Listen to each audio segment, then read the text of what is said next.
the meeting to order at 6:05 p.m. Recording in progress. Please join me in the flag salute.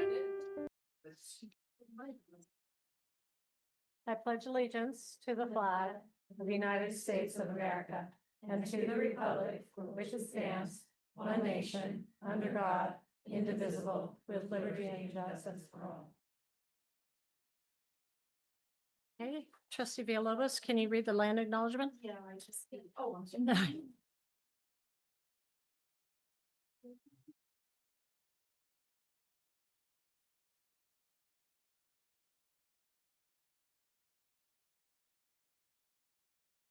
Pacifica School District acknowledges that we gather on Microphone. unceded ancestral homelands Microphone. of the Ramatouche There we go. Ohlone people. As guests, we humbly extend our gratitude to the Ramatouche Ohlone elders and community. We recognize that we benefit from living and working on their traditional homeland. And we affirm their sovereign rights as First Peoples. As the original stewards of this land, the Ramatouche Ohlone understand the interconnectedness of all things and the importance of maintaining harmony with nature. Likewise, Pacifica School District commits to teaching our school community how to be responsible stewards of this land. Thank you. Barbara, can you take the roll? Yes, Trustee Berdahl. Here. Trustee Burkini, absent. Trustee Doggett. Here. Trustee Hart. Here. And Trustee Villalobos. Here. The district records the audio portion of the meetings. All recordings are kept in the superintendent's office for 30 days and are available during that time period for inspection by members of the public on district equipment without charge. In-person speakers wishing to address the board on agenda or non-agenda items, please complete a request card with your name, address, and the item number and submit it to the board president or superintendent. You will be called to address the board and may speak for up to 3 minutes. Virtual speakers wishing to address the board on agenda or non-agenda items, please submit your first and last name and agenda item you wish to speak on in the Q&A area of the webinar. Please do not submit comments or questions in the Q&A area. You will be called to address the board. Your microphone will be unmuted and you may speak up to 3 minutes. Please note the public is welcome to provide comment to the board. Remarks are limited to 3 minutes unless extended by or limited by a vote of the board. A maximum of 20 minutes, unless extended by the board, is allocated for each subject matter. The Brown Act open meeting regulations under which the board must operate do not allow board members to comment on non-agenda items or information that you may bring up that are not on the agenda. Additionally, no action can be taken. However, the board may give direction to staff following a comment. Okay, approval of the agenda. Are there any questions? Okay, do I have a motion to approve the agenda? I'll make a motion to approve. Do I have a second? All in favor, please raise your hand. Motion passes 4-0. Okay, report out on closed session topics. No reportable action was taken on any of the items. And we will go on to the consent agenda.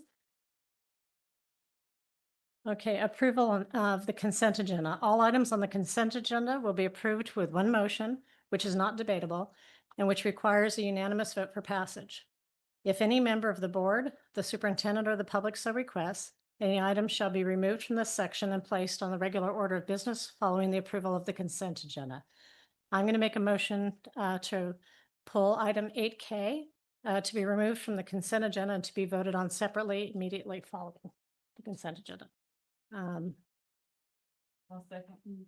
Okay, do I have a motion for the agenda as changed? Okay, yeah. All in favor, please raise your hand. Motion passes 4-0. Okay, so item 8K has to do with the Pacifica School volunteers. So we're going to vote on that separately because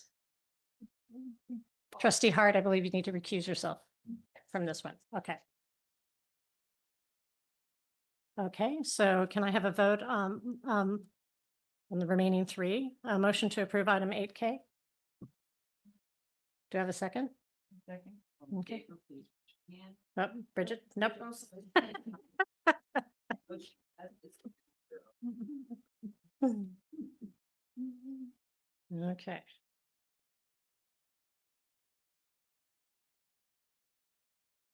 Okay, so those are the consent items. And now we're on to communications. Okay. LSEA.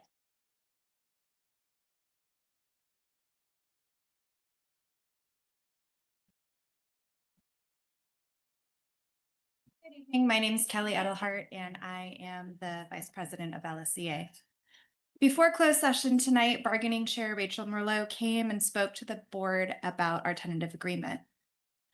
Negotiations can be extremely frustrating. The bargaining team has worked through the frustration and fought hard for our members. We spent the entire year hearing no money, not even off of the pace, not even an off schedule payment. We're pleased to have secured the 2.5% one-time payment along with the sub-coverage compensation moved into the contract, improved outdoor ed stipend, the combo class stipend, and the RSP caseload stipend. However, we are confident that we will be prepared and ready to secure raises on the salary schedule for 25-26. We're certain the board is also interested in this, as this was the foundational language of the parcel tax, which the district will receive in January. In negotiations this year, we barely got to address Article 15, safety conditions of employment. We had wanted to address things ranging from AI in the classroom to simply feeling safe around our students. As you'll see in today's presentation on LCAP, both staff and students want improved behavior accountability and consistency at all our sites. Our teachers have faced some very serious behavior challenges over the last few years, and the lack of support, consequences, and follow-through impedes the learning of all students. While the school calendar year may be done, and we are not set to get to work again until August 11th, there are most definitely still teachers working in their classrooms. And all will be back providing unpaid labor before our contract starts in order to be prepared for students. Close to a dozen teachers have classroom moves at the same site. That's enough of a task, let alone what our teachers at other sites needing to move from Ocean Shore, Valamar, and Cabrillo are up against. Moving campuses with changing deadlines and moving goalposts is nothing any of our members should have had to be up against, but they were. We hope and expect the district works with these teachers to ensure the physical move goes as planned and any left behind items that are needed get to their new campuses. As one of our members said last week, I'm already tired from next year, and it hasn't even started. This year has been incredibly challenging for everyone in so many different ways. Just thinking about what lies ahead and all the uncertainty can feel overwhelming. Here in Pacifica, we've been fortunate in that things are relatively predictable. Maybe not perfect conditions, but at least consistent. Next year, however, brings a wave of change across all sites, and predictability may no longer be a given. We hope that once the rooms are packed and the moves are complete, our union members all find a moment to rest, to disconnect, to recharge for whatever next year brings. We'll be ready for the challenges and look forward to support from the board and administration. Thank you. CSEA.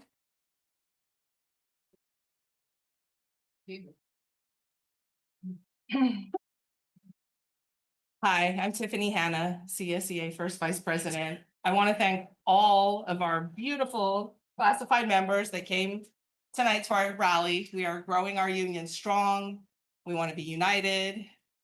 I'm so proud of all of these people here tonight. I'm proud of our negotiating team. And now we're going to do our little speech. And I'm Charlene Heelan, and I really want to thank everyone for showing up because I know a lot of our members were on vacation. And we just wanted to show you that we are the CSEA, we stand united and we stand strong. So good evening, everyone. Yesterday evening, we reached an agreement for a 3.5 one-time off-schedule payment for our members.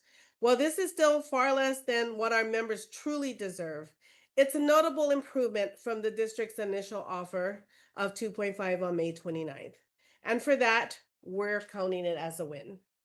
That said, this year's negotiations weren't just about the outcome.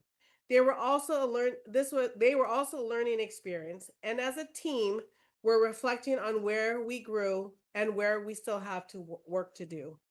One of our biggest disappointments was not being able to secure a tiered one-time payment. one that would have given our under 29-hour employees a more meaningful boost. These are some of our lowest paid members, and we advocated strongly for a structure that would recognize that. Unfortunately, we weren't able to come to an agreement on that point, and honestly, that has weighed heavily on our team. We know how hard all of you work, and we want you to know this. We see you, we appreciate you, and we will keep fighting for equity and fairness at the table. You deserve nothing less. Lesson number one on what we've learned is delays only hurt the process. We didn't receive a salary counter for 6 months. Then within days of settling with teachers, the district assumed we'd fall in line. When we didn't, we were told we'd have to wait until July 25th to meet again, which wasn't even true. That kind of tactic undermines trust and slows progress. We hope future negotiations can move with more transparency and better pacing. Lesson number two we've learned. Our district is small enough that we don't need an attorney at the table every time. We completely understand the need to consult with legal counsel. That's a normal and appropriate. But having an attorney present at every bargaining session, often to just say no, dries up costs without adding meaningful value to the process. Many of our proposals could have been addressed through respectful dialogue with the district's leadership team and resolved far more efficiently. Pacifica is not a large district, and this approach simply isn't practical or sustainable. It's not just a financial issue, it's a relational one too. Lesson 3, the right people need to be at the table. We believe Pacifica's leadership team is more than capable of representing the district's position. Paying an attorney to attend every session, even to lead icebreakers, is not only unnecessary, it's frustrating for all involved. That's why we're asking the board to consider a new approach. Send a board member to the table. Other districts have done this successfully, and it's helped foster trust, communication, and better outcomes. We hope you'll consider this step toward building a stronger, more collaborative working relationship. Looking ahead to next year, we're hopeful. We're hoping that when we return to the table in 25-26, the district will come prepared to offer an on-schedule salary increase for both classified and certificated employees. Most of our classified staff live right here in Pacifica. We supported the new parcel tax because we care deeply about our students and our schools. And now many of us will be helping fund the tax personally. We're proud of that support, but it's time for that investment to be returned to the people who make this district run. Pacifica School District is the largest employer in Pacifica.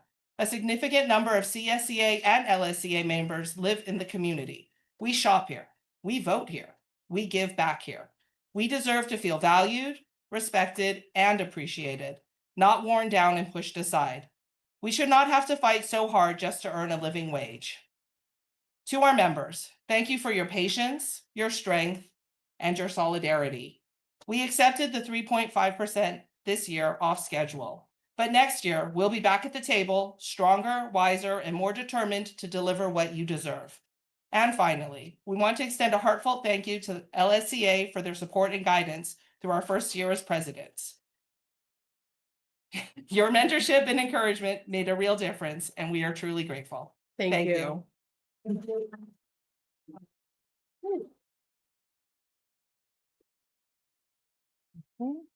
People wishing to address the board, Megan McKenna.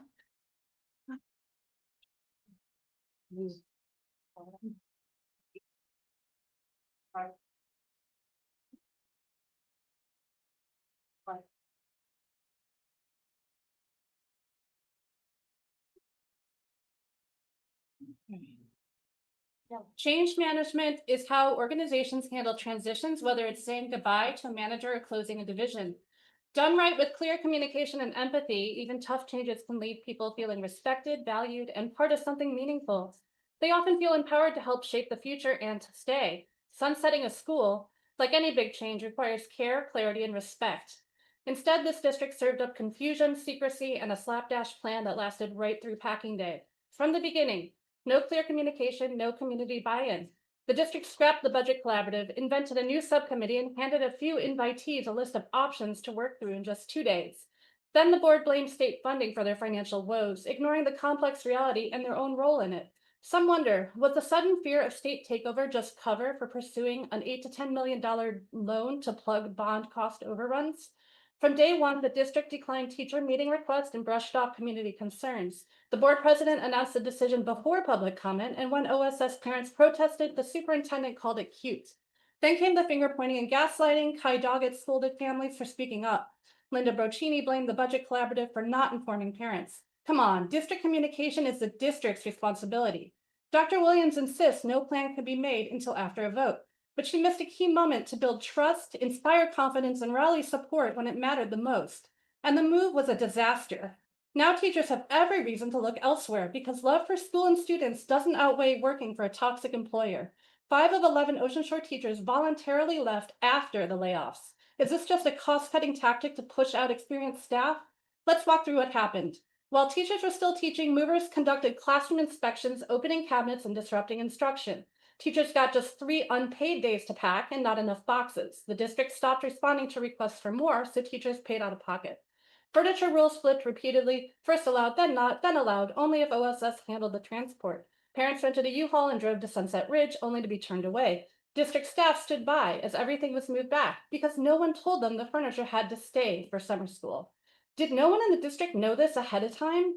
Then came the final blow. Over the weekend, packing time was slashed from 3 days to a day and a half, throwing all plans into chaos.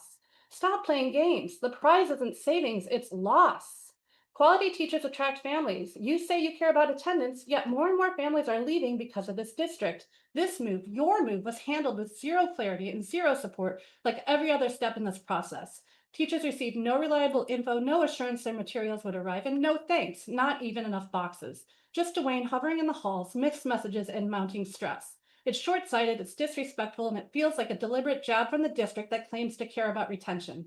You could have created an incredible new school, one with parent buy-in, excitement, and collaboration, retaining and even attracting staff and families. Instead, we got hostility, smoke mirrors, and half-baked plans with a messy execution no one could get a footing on. Here's my recommendation to the board. Lead with integrity.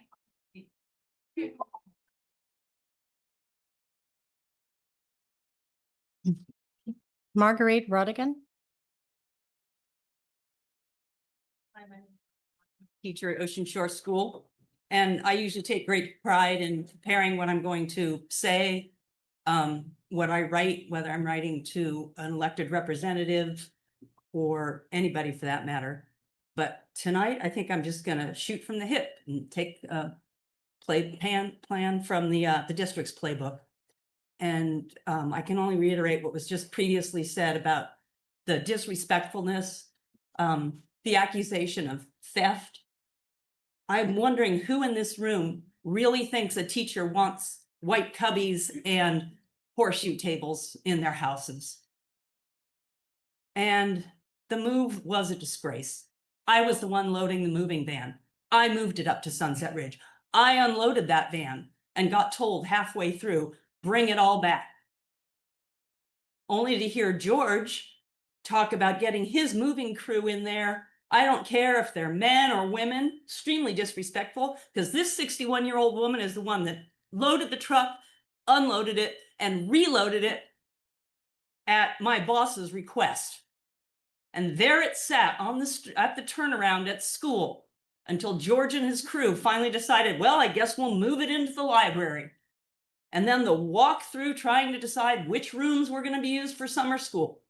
Could no one have picked 4 rooms and said, we need 25 desks, 1 bookcase, 1 horseshoe table, thank you, boom. George was walking around like he'd never been in the school, despite the floods and the rats and everything else we've gone through. And he's looking at a school map and the filming of the items in the prop room. It was completely disgraceful and disrespectful. And looking at the mission statement there, once again, it's a nice statement, but it doesn't happen in practice. And I don't understand why. I thought we were collaborators and our labor partners and all that lovely language. It just doesn't happen. It was beyond disgraceful. And I know one of our other staff members is planning on joining Zoom, and I don't want to take from their script, but I feel I should share the thoughts of some of the staff that were belittled, stopped from removing items from the school grounds, accused of stealing, threatening to take away keys and access to the school, raised voices causing employees to feel attacked, scared, stressed, anxious, emotional. Teacher broke out in hives. One staff member had an anxiety attack. Children were crying. Unprofessionalism, hostility of the district leadership, lack of empathy shown towards the OSS staff, who barely at any time, all unpaid, to wrap up for the year. We were lucky we had student alumni volunteers.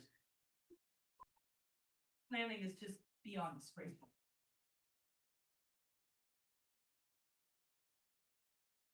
Okay, Joan Weideman.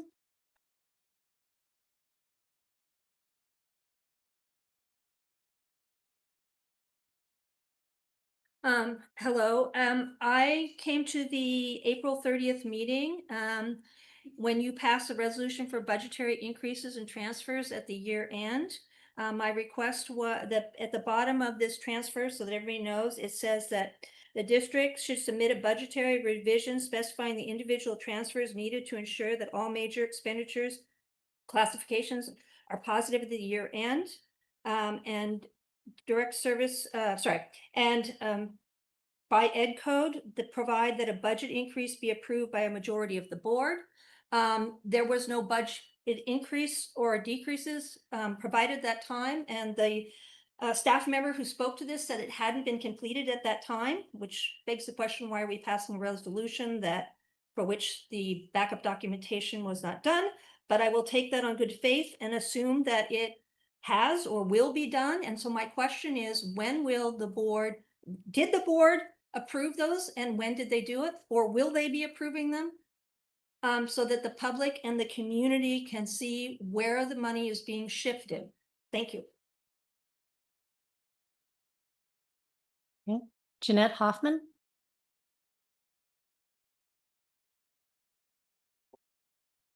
Hello, I'm a new parent educator, and I am just speaking on the fact that I've been a parent of Sunset Ridge, Ocean Shore. And in the last few years, just between 24 and 25, there have been increases in rent of about 5%. Housing prices have gone up 17%, groceries 23, utilities 40, transportation and gas 48%.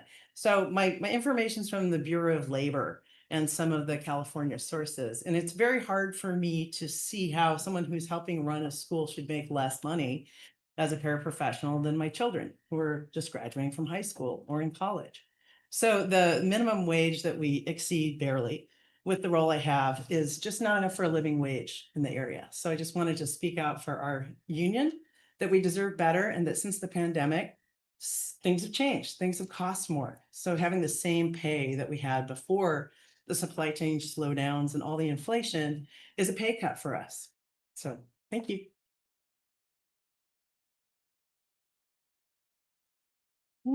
Nicole Ortega.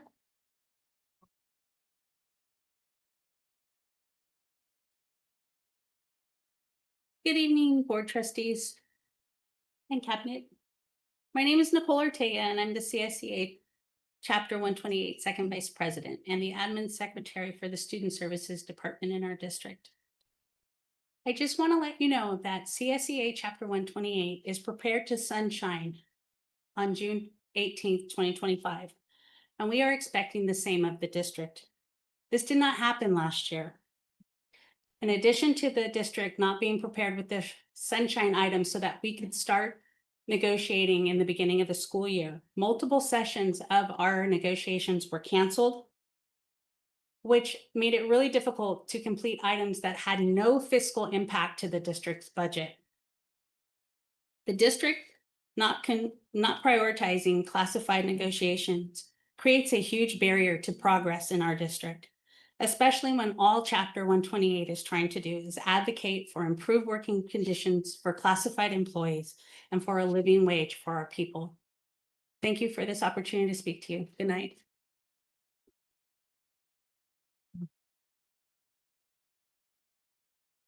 Justin Patanande.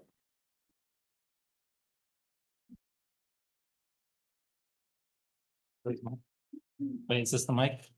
It's right Yeah. here. Yeah. Okay, good evening. I've not actually personally met most of you, but I'm the CSEA Labor Relations representative that works with this team. I've been working with them for the past 4 years. I'm extremely proud to work on behalf of hardworking classified employees of this district. I'm also a community member. I live in Pacific Manor. And this has probably been said many times, but classified employees in Pacifica are the lowest paid in the entire county. The lowest classification barely scrapes above minimum wage. It is so close, in fact, that we have to go back to the table on a routine basis to make sure it is just pennies above minimum wage. That's not acceptable. I know you all know that. We have to work towards a solution to make sure that's not the case going forward. We were extremely disappointed with how negotiations played out this year. Someone previously mentioned we made a proposal in November of 2024. We waited 6 whole months before receiving an offer, and that happened at the absolute tail end of the year. I work with 13 different chapters. I can tell you Pacifica was dead last to offer anything to classified employees. That's not acceptable. Going into this next year, hopefully the board is aware that this contract expires June 30th, 2025. We have received no indication that the district feels any sense of urgency around that. We feel a sense of urgency. In a district that's running properly, you'll already have wrapped up bargaining by now. We would be voting on a tentative agreement for the 25-26 year. Why is that not happening here? We want you guys to ask yourselves those questions. Having that attorney at the table is extremely counterproductive, and it is far too expensive for a district this size with its resources. That is an immediate cost savings by removing that attorney from the table. I'm telling you, she does not have the expertise that you guys need. The expertise is in this room. This district is totally capable of bargaining without having outside attorneys at the table. You're also expending incredible amounts of money hiring contractors to fill vacant positions. Why do we have contractors filling vacant positions? Because the positions don't pay enough for real employees to serve in those positions. That's a huge waste of money. We've requested this information. The deadline to receive it is tomorrow. We fully expect to receive that information. We want to share that information with you.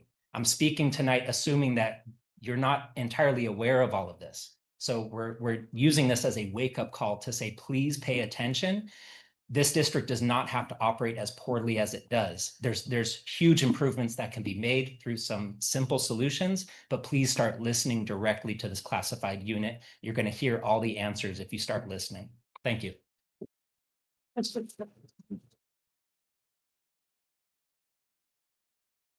Do we have anyone on Zoom for public comment?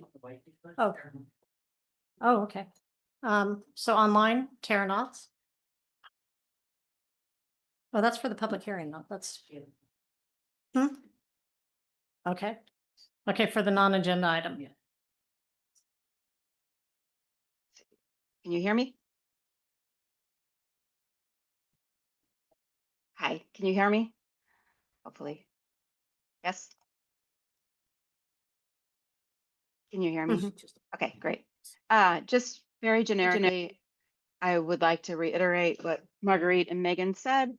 I think the staff at Ocean Shore and the parents at Ocean Shore came into the end of the year accepting the hard difficulties and being prepared to help pack up what we could and make sure our teachers and staff got what they needed up there, et cetera.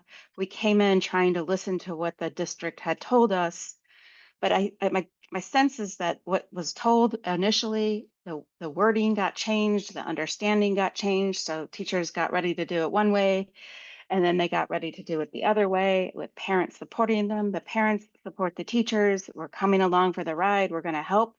And I think we were all trying to do what we thought was what was desired by helping move things. And then something happened, and I guess people got upset, and parents and teachers, et cetera, with kids in the campus got kind of yelled at, belittled, et cetera. I think that was on Friday. There was a lot of big, horrible feelings along the community. I don't think any board members or even your district office would have ever wanted people to feel so bad about trying to help. We really were trying to help. And just felt smashed down to the ground. And I think it just comes down to communication. And I know you board know that there's been some communication problems. I've been asking for better communication for 15 to 18 months now. I understand that there are only so many people at the district office and you all have different expertise, and there could have been mismatches of what people thought. I definitely felt like George, I talking to him on Saturday, I think it was Saturday, kind of knew a few things that the rest of us didn't. That information would have been helpful to hear. Again, this is just a communication thing, but it unfortunately left people feeling really bad. And these are staff that were only given, I think, one day to pack up an entire school, and years at that entire school. There are stuff that is there that is 10, 20 years old. It's not all junk. Some of it is certainly junk, and we were trying to help get rid of that junk. Anyway, I just thank you for listening, but please do better for another school. If you have to close another school, consolidate. I don't think this should happen again. Please take some lessons from this, and just to the Ocean Shore community, they need a little. We got it done, and I think we tried to do it the right way, but it hurt. Thank you. Amber Friedler?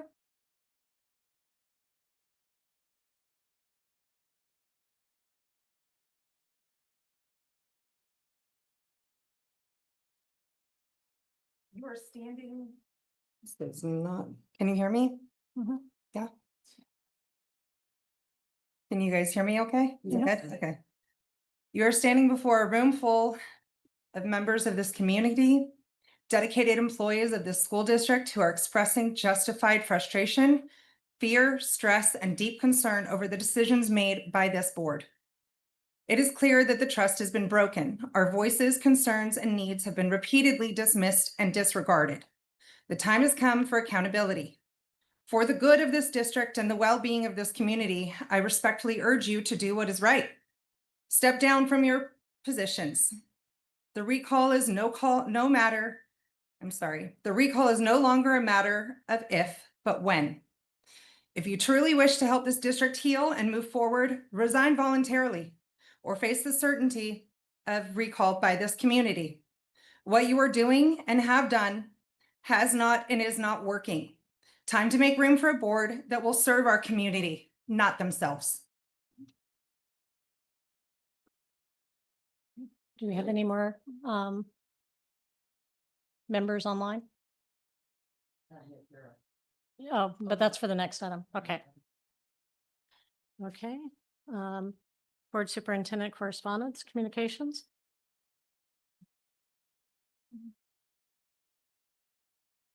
I went to some graduations. I went to Cabrillo, IBL, and Ocean Shore graduations. I wasn't able to stay for the entirety of all of them, but they were really nice. I received a lot of emails since the last time we had a board meeting.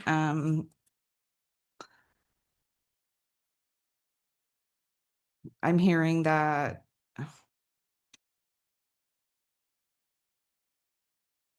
up until today, I was hearing a lot of the same message. Ocean Shore wants a separate wing. Ocean Shore wants autonomy. The board promised these things. And today I received an email that said some of those same things. And at the end, I'm just going to read the last couple sentences. Despite our concerns, we are committed to moving forward with integrity and care, and we continue to support our students. We will continue to support our students, collaborate with our colleagues, and do our best to make this transition work for everyone involved. And I just wanted to say that it takes a lot of strength. And I think that I'm hopeful for next year. That's it.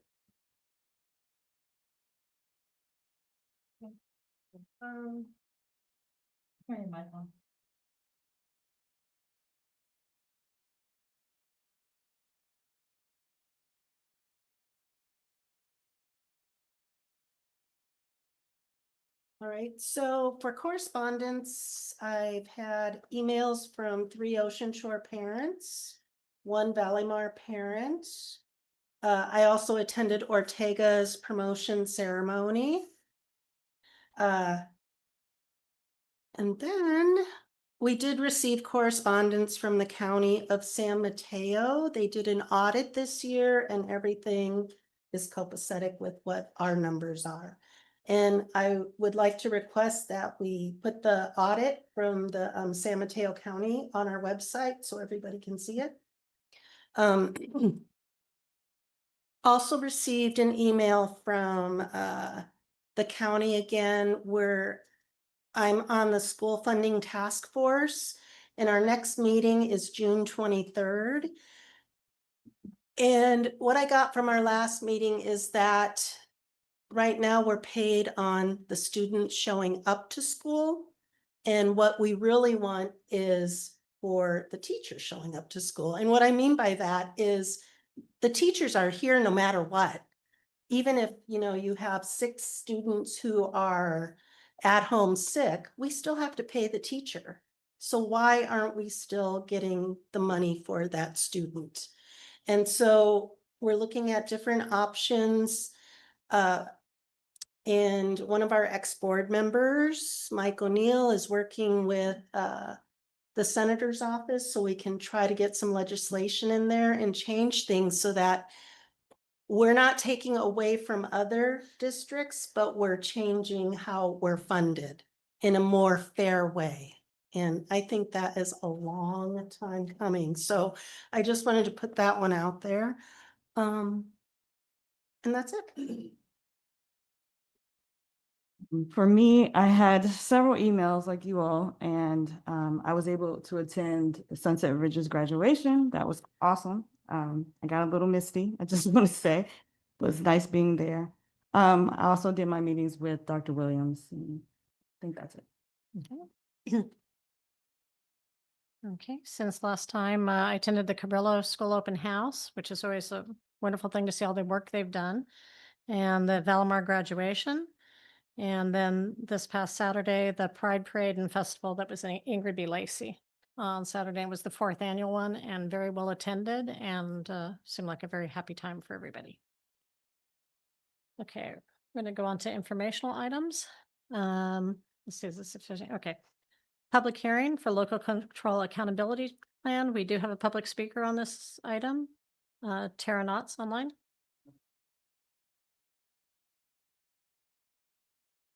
And then after that, it'll be Dr. Bowman.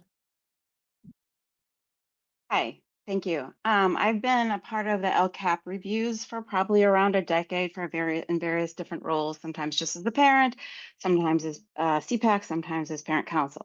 This year and last year, the pattern of the LCAP reviews and changes has varied a bit from what we have done in the last 10 years. And while I appreciate there's new people in the room and things may change a little, obviously the CDE has an outline of what is expected for an LCAP review.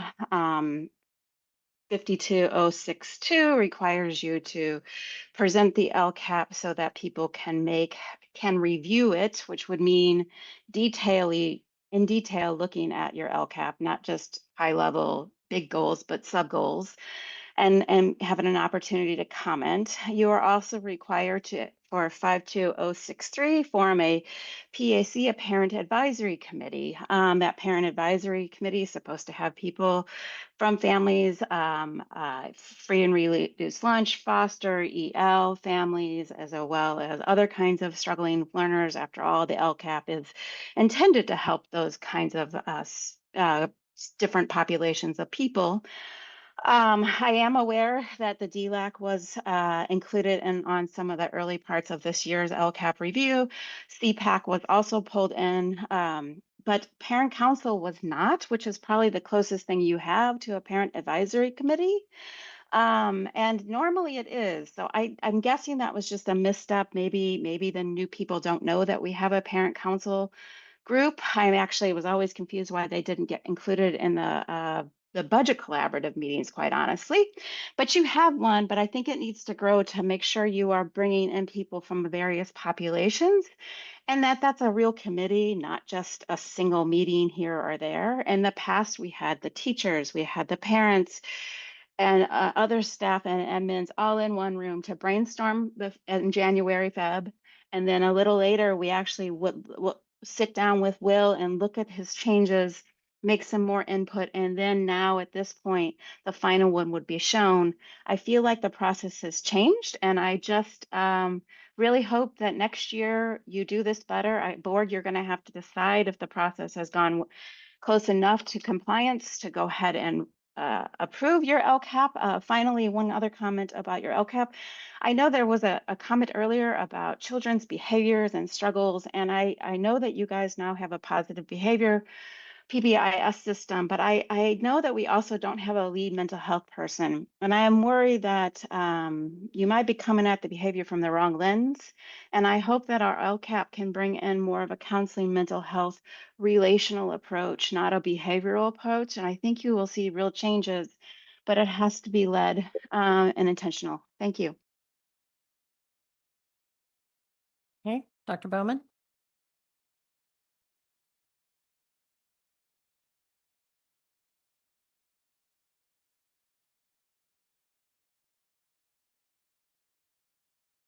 Board of Trustees, thank you for the opportunity to discuss the LPAC in this public hearing. As you know, we continue to follow our three guiding guidelines within the LCAP, ACE, and then also our learner profile, and making sure that everything aligns to our LCAP goals. We have three LCAP goals. One, all students will have access to rigorous and engaging instruction provided by high qualified teachers and supported by highly effective leadership with appropriate resources. Our goal 2, we will increase achievement for all of our students while decreasing performance gaps and educational inequities. And goal 3, we will significantly increase family and community engagement to inspire and support to be actively involved in preparing their students to be college and career ready and to reduce chronic absenteeism. This is a summary of the different parts of the LCAP during the development. We had continued the LCAP from the beginning of the year. And at that point in December, we sent out surveys to our parents, our staff, all of our families, and as well as our students. In January, we engaged with educational partners, DLAC and CPAC, the labor unions, and families. In January, we submitted a midterm review to San Mateo County Office of Education of the California dashboard data and the information that we now have to update anything that needed to be updated based on our performance scores. And we also were looking forward to the new LCAP, which is our 25-28 year. Our timeline continues. In February, we engaged family partners. We also engaged DLAC, labor partners and families. We did a review of the LCAP and gathered input and feedback. And then at that time, we made additional changes to our LCAP. In May, we engaged with CPAC and the Parent Advisory Council for feedback and input sessions. We submitted a draft to San Mateo County Office of Education. They provided feedback, which was then incorporated into our draft plan that you see the changes in this draft public hearing document. And then as of today, we're going through the public hearing requirement. And then on June 18th, we'll be asking for approval of the LCAP. To give you a quick summary of our surveys, you'll see that there are 2 columns. The first column is any score that we had 80% and above. So we saw a lot of really good information. This is from our staff. Adults support each other, treat with respect. I'm not going to read all of them, just highlight a few. School provides adequate support to address bullying and disrespectful behaviors. Students intervene when they are witnessing bullying. The school emphasizes helping students with their social, emotional, and behavioral development. We also had some scores that were 79% and below from our staff, and you'll see those on the second side of the column. The school wants additional relevant training opportunities, more communication regarding consequences when school rules are broken. And then adults, how they would, we need adults to intervene more according to the survey when they're witnessing bullying. And then the district was 79% or lower for provides adequate health services for students. The next survey you see is our student survey. 80% of the kids thought that this is third grade and up. The school is supportive and inviting place to learn. They understand school rules. General students and teachers and staff are respectful, and administrators. And then the school provides the opportunity to use technology, including computers. We also had a grow areas that are 79% and below. And when we look at these, we see a few common themes from our staff regarding bullying and disrespectful behavior being addressed. There is a concern about the schools being clean and in good condition. And students at my school care about one another and treat each other with respect and get along. And that's some of the feedback that we got from our student surveys. Our community surveys, again, a lot of pros. We see that our kids look forward to school according to their families. They understand school rules and discipline policies. They provide support for English language learners and address individual needs. And they provide, when there's a problem at school, parents and teachers and staff and administrators work together to find a solution. We had grow areas of 79% and below for our community responses. Again, we saw the district providing adequate health services for our students was a concern. The school provides access to specialized programs. And then the school promotes college and career readiness and culture and leadership and personal growth. A quick overview of our goal 1. You'll see that in the first column, it is the matrix or activity that was listed for goal 1. And then the middle column is where we currently are. And then the second and third column will tell you if there's been any differences. So there's been no change in our number of teachers without credentials. We had a decrease of 7.5 or 7.4 FTE in missed assignment, meaning that the individuals hired and with a certificate of English, for example, is teaching an ELA course. And we had a reduction of that. And that's what we want to see with our highly qualified staff. We also saw a decrease in the number of staff leading the district. And then you'll see with below that, we also started professional development. 100% of our administrators received it this year and 30% of our teachers regarding the new walkthrough tool, instructional shifts. And we also began a data dialogue process and reviewing of data. When we look at our suspension rate, there are some changes. We saw that there's no change, however, in the English learners, but our long-term English learners were suspended 5.3% more. And our socioeconomically disadvantaged students had an increase of 1.4. And then the middle column shows you the number of students or percentage of students who were suspended based on race and ethnicity. And there is a change in this area as well. We added all races and ethnicities to the column, which it included Native Hawaii, Pacific Islanders, Native to Alaska, and American Indian. And this is our first year for baseline so that we have an inclusion of all races and ethnicities, and we'll continue to monitor that through.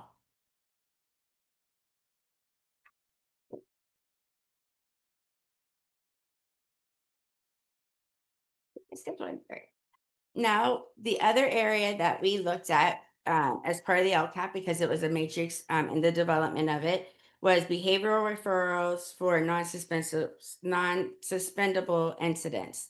The previous year, we had 198.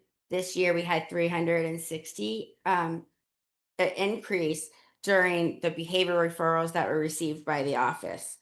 We also, our English learners, did not have a change in this area, but we had 33 additional behavioral referrals for our socioeconomically disadvantaged students. And then we had an increase also with our students with disabilities. And again, we started the baseline so that all races and ethnicities were included. our tier 1, tier 2, our MTSS framework was developed and had a soft launch this year. We've seen a 50% of our students receiving tier 1 and tier 2 supports. And then we are still working on the number of referrals, the number of IEPs that have data included into their IEPs regarding tier 1 and tier 2. And that is definitely something that we'll continue working on. For goal 2, again, we have the same type of information. The SPAC scores for proficient, the top one, you can't see the heading, but that's for our ELA scores. And you'll see that we had some great scores, but we also have some scores that are in the lower numbers. Our homeless students are only achieving 14% of our homeless students are achieving at standards. When we look at other areas, our long-term English learners are only achieving the 3.7 of the long-time English learners are meeting standards. We also saw this with lower numbers with our socioeconomic students, our African American students, and our English language multi-language learners. And so we will continue to monitor, and we've added some additional supports in the LCAP. We saw similarities with the math scores that were obtained. This is the CAS test that was given last year, and we have received their scores this year. Again, some of our populations are doing very well. Asian, about 70% of our kids are meeting standards.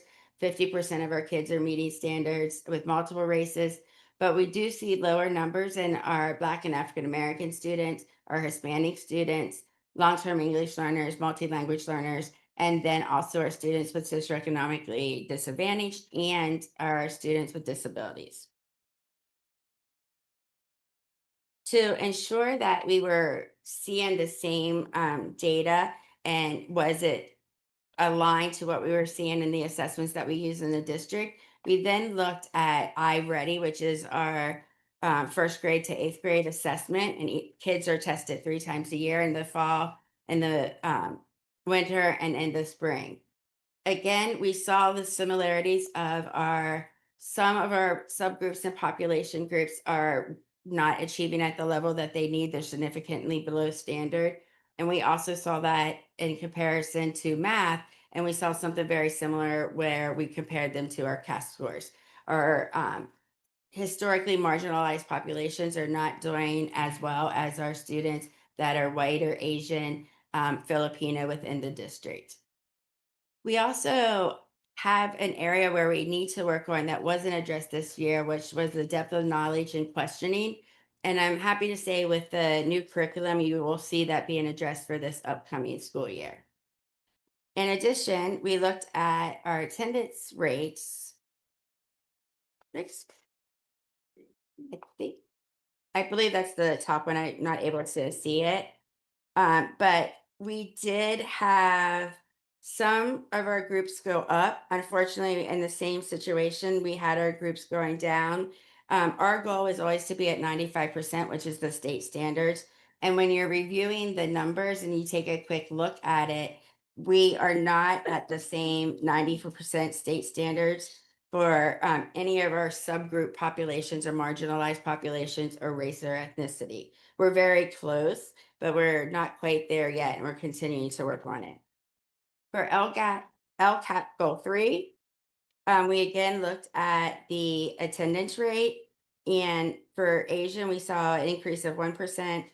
We also had very similar scores that we saw with the chronic absenteeism. If you look below that, our Asian population has 0%, but when you look at our kiddos that are multiple races, they have a 10.9%. So we're seeing a trend through the data on multiple data sources. Through the meetings, the feedback and input that we received, we want the families or students or parents, they want highly qualified staff in all of their classrooms.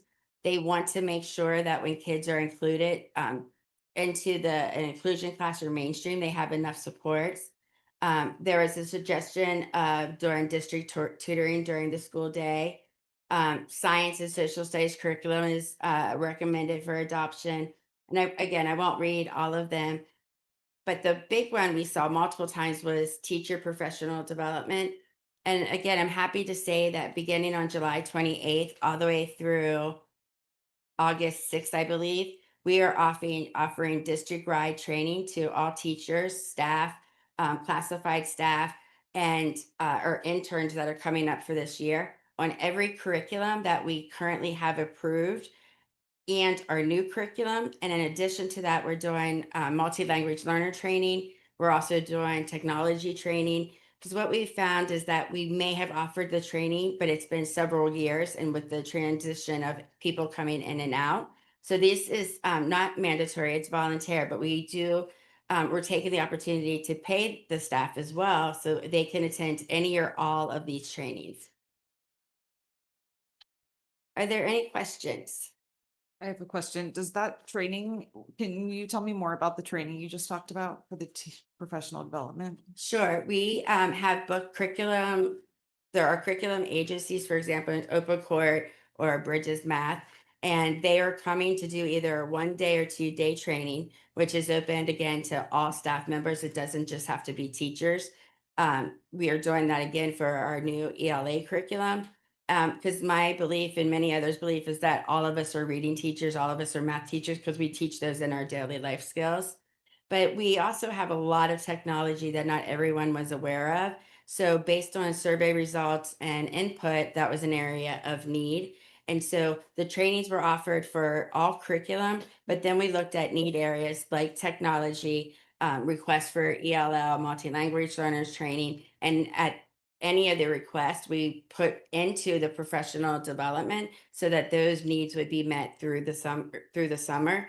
These trainings will occur throughout the school year, but they will be in smaller chunks on Wednesday professional development. It will take us longer to get through, but we want all of our staff to be trained. And so we'll continue the trainings for any staff who didn't attend on Wednesday afternoons throughout the school year.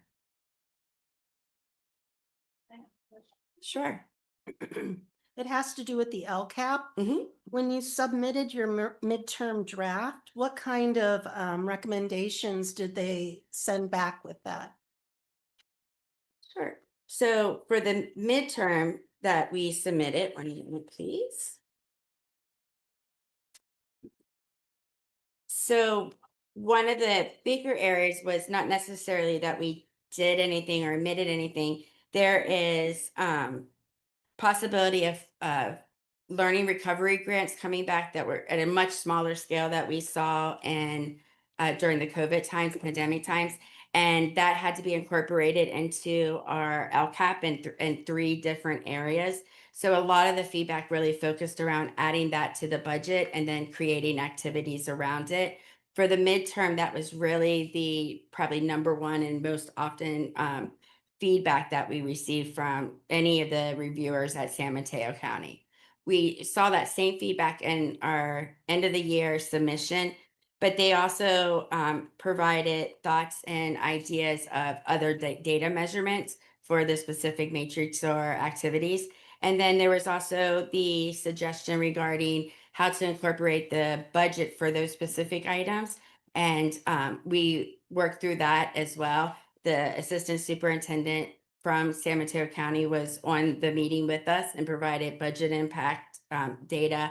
And then I was able to take that. And then Dusty and I worked for a while and working on our budgets. Thank you. Sure. I was just looking at your suspension rate numbers versus your behavioral referrals for non-suspendable incidents. And I just want to point out something that's kind of sticking out to me. There was an increase of 6.3% in African-American Black students being suspended. But then you take a look at the behavioral referrals for non-suspendable incidents, and every race that was tracked is over 10 or actually over 20. And when you get to the Black students, it's only 3. So I just like an explanation. It would not right now, but when you can get that to me, because they're just significant Absolutely. in both places. Like the Black students are not being referred for behavioral reasons, but they are getting suspended at a much higher rate. So there's a discrepancy there. Yes, and that's a pattern we've seen throughout the year. We've had some increases and decreases. We have gotten training and support in that, and you'll see programs coming to help with it. And to speak on Martha's Student Services Director and Special Ed Director, we've incorporated PBIS. We're also going to have training on crucial conversations, restorative justice, so that there are many alternatives to suspension for all of our populations, but especially for our group as our African American and Black students who only had an increase of 3 behavioral referrals, but had a significant increase in the suspension rates. I just have a comment on that. The suspension rates of our Black or Indian or Filipino has always been stagnant and not in a good way. So like the 6.3% is really alarming, because if I look at the Black students at Ortega, there's maybe 1 or 2 that are represented. So how can they have such a large percentage? And so I really want to emphasize that what we've been doing is not working. And I really feel like our children of color or our children that need extra help in their studies, I feel like we need to look at it more on a one-to-one basis. When it's happening in the classroom, because I just don't believe that these groups of students are worse than other students. And so there's something there, and I think we need to figure out what it is so that we can, if we do that, we'll improve, our test scores as well. Absolutely. One of the things that we found throughout the school year, and again with collaboration with Martha, the procedures for suspension and discipline are not a clear process. So we'll be working on that, and Martha's department will be implementing immediate changes for the next school year regarding the process. And then we're looking at what interventions and what training can we give to address implicit bias. What about those things that we're doing that we may not know we're doing, and that it's seen throughout our marginalized populations. And we definitely see it with our American Indian students, our African American, Black students, and it's worrisome for us as well. We want every kid to achieve and be able to achieve when they're in school and in class and not suspended and at home. And so we're also looking at consequences to change behavior. For example, if a child is skipping school, suspending them is not the consequence. We just gave them 3 extra days of what they wanted anyways. And so making sure that there's balance and alignment with what that consequence is. Consequences are made to change behavior. And I think sometimes we forget about what can be put in place to change the behavior. It's more of a consequence that is punitive and not necessarily a restorative practice or a way to improve the behavior or the understanding or what's going on, because those behaviors always happen for a reason. Thank you. Sorry, I just wanted to point out one thing, which is the parent participation. Are these surveys that the parents are taking feedback on the LCAP currently? Yes, Yes, and no parents they're not attending the workshops, right? they're not attending the workshops. We had over 300 parents respond to the survey, but there weren't the parents not necessarily weren't attending it. We were not offering all the workshops that we needed to offer. Thank you. Yes. I have one more comment or Sure. question. Do we qualify to have a social worker on site somewhere, or on site at, 2 locations? Just because I see in the surveys, more support for our kids. And I do believe that, support can come from school, but I also believe that it can come after school as well. And so I've just been looking a little bit, and I think certain schools qualify for this resource of a social worker. So I was wondering if we could have more information on that in the future. Absolutely. And I'll work directly with Martha regarding that. but I can tell you that we've done a partnership with Star Vista. We have supports in our LCAP written this year, and we have applied for mental health grants. So, but we'll give more details about the specific plans. But thank you for bringing it up as well.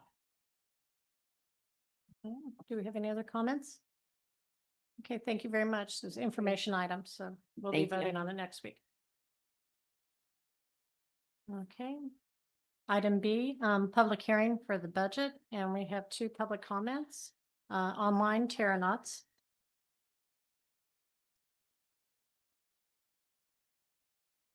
I just a couple quick comments. On page 82 of the very long budget, I think it's the SACS report, is it SAC, whatever, I don't know what it's called, the long version of the budget report. Page 82, you show a reserve of 5.3. I think this coming year, 25, 26, if I'm not right, then you'll move to 5.6 and then 6.0. You obviously made lots of cuts to be able to make that. It's still not clear to me that you had to make as big of cuts as you made, because 5.3 is significantly above 3%.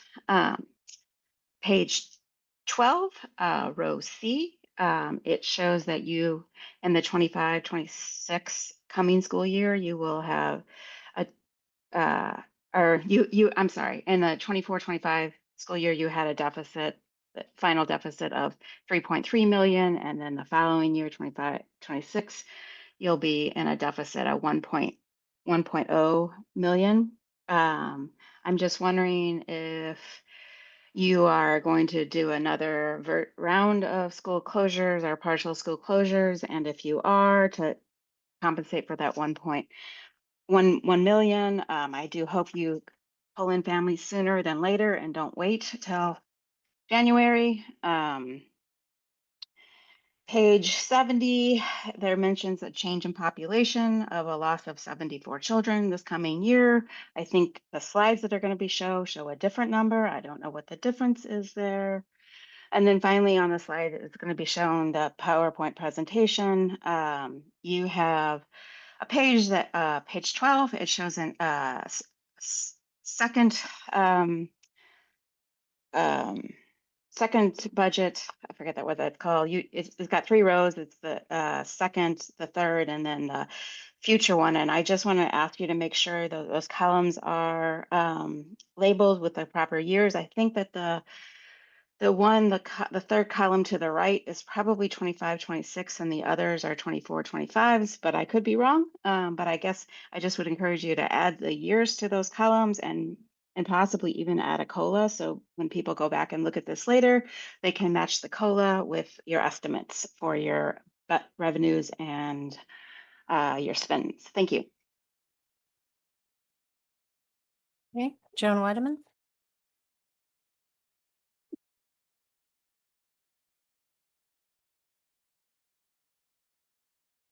Hi. So I took a look at the forms that were filled out that'll be submitted to the county. And one of the things that I did do is I compare at the beginning of the financial reports on the Form CB. It asks the district several questions in order to assess items that will impact the budget. An example of that is S5, have contributions from unrestricted to restricted resources or transfers to and from the general fund to cover operating deficits changed by more than the standard for the budget for more than 2 fiscal years. And when I reviewed all of that, there are 6 line items that have changed since last year. And I'm hoping that you can address some of that. I can't read them all because I don't have time, but I do have copies for you that I will give to you because that has budget impact. Also, what I did is I took a look at the the presentation from the March 12 board meeting. It was item 11A, which is the certification of the second interim report. In that projection, this school year was supposed to have a $2.8 million budget deficit. But according to line item C, which was just referenced, it looks like it's a $3.3 million deficit. So we have more deficit than was anticipated this year. That is an estimated actual. Then I took a look at the same projection. It was projected that there would be no deficit for the 25-26 school year. And yet here on the forms that are being submitted, it has a $1 million deficit. So my question here is, will the board be approving a budget that has deficit spending for next year? Or will there be reductions for the expenses for next year? And if so, what are those reductions and when will they be discussed?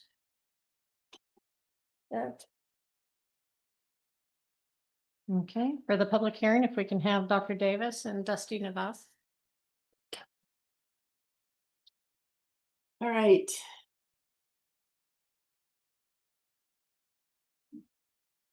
Get my presentation up and then I'll start. Thank you.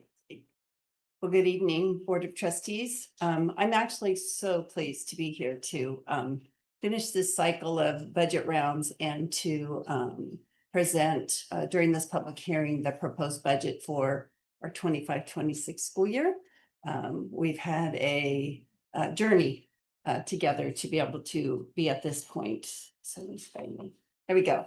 So you've seen this slide before. We've done this circle. We keep moving the arrow and we're finally at the end where we have completed this budget cycle, bringing to you estimated actuals, which is another look at our current school year costs, revenues on the educational plan, and putting together for this public hearing and then for adoption next week, your adopted budget for your 25-26 school year.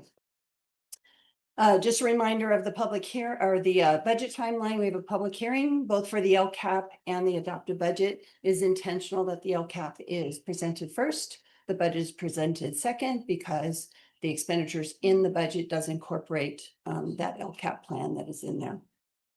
Next week, we'll adopt ask the board to adopt both the LCAP and the adopted budget.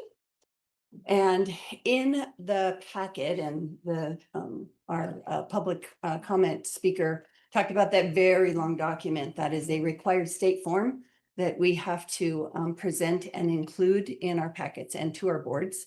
It includes a document on each of our different funds, which are like different checking accounts that we're going to put our pots of money in. And it will have both estimated actuals, which is, again, another look at our 24-25 spending and revenues, and then also our projected budget for the following year. And it is on all of those forms. Formal one, which is your general fund, breaks it out unrestricted, restricted. We've talked about those before. And then all the other funds are just incorporated, but you'll see 2 columns or 6 columns on all of those forms. There's also a multi-year projection, another requirement, just like us at those interim time periods where we present a current year, we present the next school year, and then the following school year. And there's different criteria and assumptions that go into those, and I'll cover those as well. There's a cash flow for this next budget year, as well as the next following year, another requirement to provide a 24-month estimate of what the cash will look like in and out. Of note on that, the state has told us they more than likely will not fund our June apportionment for this year and defer it into the next year. And so that's something that we will have to just make sure as we watch just the cash in that particular, it'll be a 30-day deferral at this particular point in time. There's some supplemental forms in that whole document. There's a Form A that shows our attendance for both this year and next year. There's a interfund transfers that's in there, the criterion standards, which again is that what was referenced by our speakers that talk about the different criterion standards that the state sets in place. When you go into that very long document, you'll see those explanations for the standards that were not met and the reason for those. If the state budget isn't approved on time, or if the state budget has something significantly different than what we have used with the knowledge and experience that we've had to date for this budget, then there's a requirement to come back within 45 days of the state budget being approved and present to the board what those changes and the impact to the budget. So you'll be updated should any of those things change. such as COLA, new grants, something along those lines. So the objective is for any budget is to really translate that educational plan, convert it into the costs of what that plan is, and to also translate those dollars that are coming in to support what that plan is. So looking at numbers and amounts and using those state required documents. So there's a lot of things that we have to do to check all the boxes and then hopefully try to translate that for you. It does again include the estimated actuals as well as next year's budget. And really just looking at that financial picture, not only for this next year, but extrapolating that out with the assumptions and the knowledge and the experience that we have and know what we're looking at for the next several years to give you that financial picture so that you can approve with confidence the financial stability of the district. So I wanted to point out some enrollment and ADA numbers. And so for each of those fiscal years, current year, next year, and the next 2 years, I have both the enrollment projection as well as the ADA. For the budget years, conservatively, we're using a 94% percentage, meaning that students come to school about 94% of the school year, meaning they're absent about 6% of the time.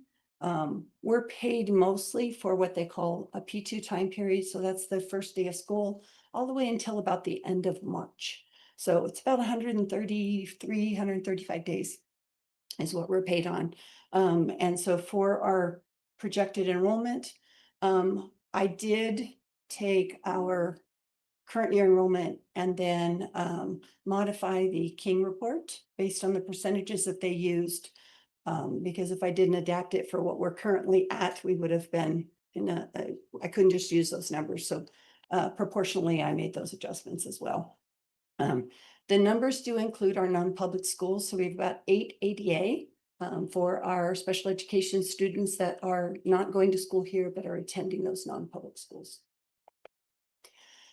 I wanted to show you a percentage on what the COLAs were. So COLA stands for cost of living. These are the numbers that we are going to be getting on just our student attendance numbers. So we don't get COLA on expenditures. We don't get COLA on all of our revenues. We only get it on a few of our state revenues as well as the student attendance. So 1.07 for this year, we presented that. At second interim, we thought that 25-26 was going to be 2.43, and it actually now is 2.3. So the revenues from second interim to this year for student attendance has gone down just a little bit because of that COLA number.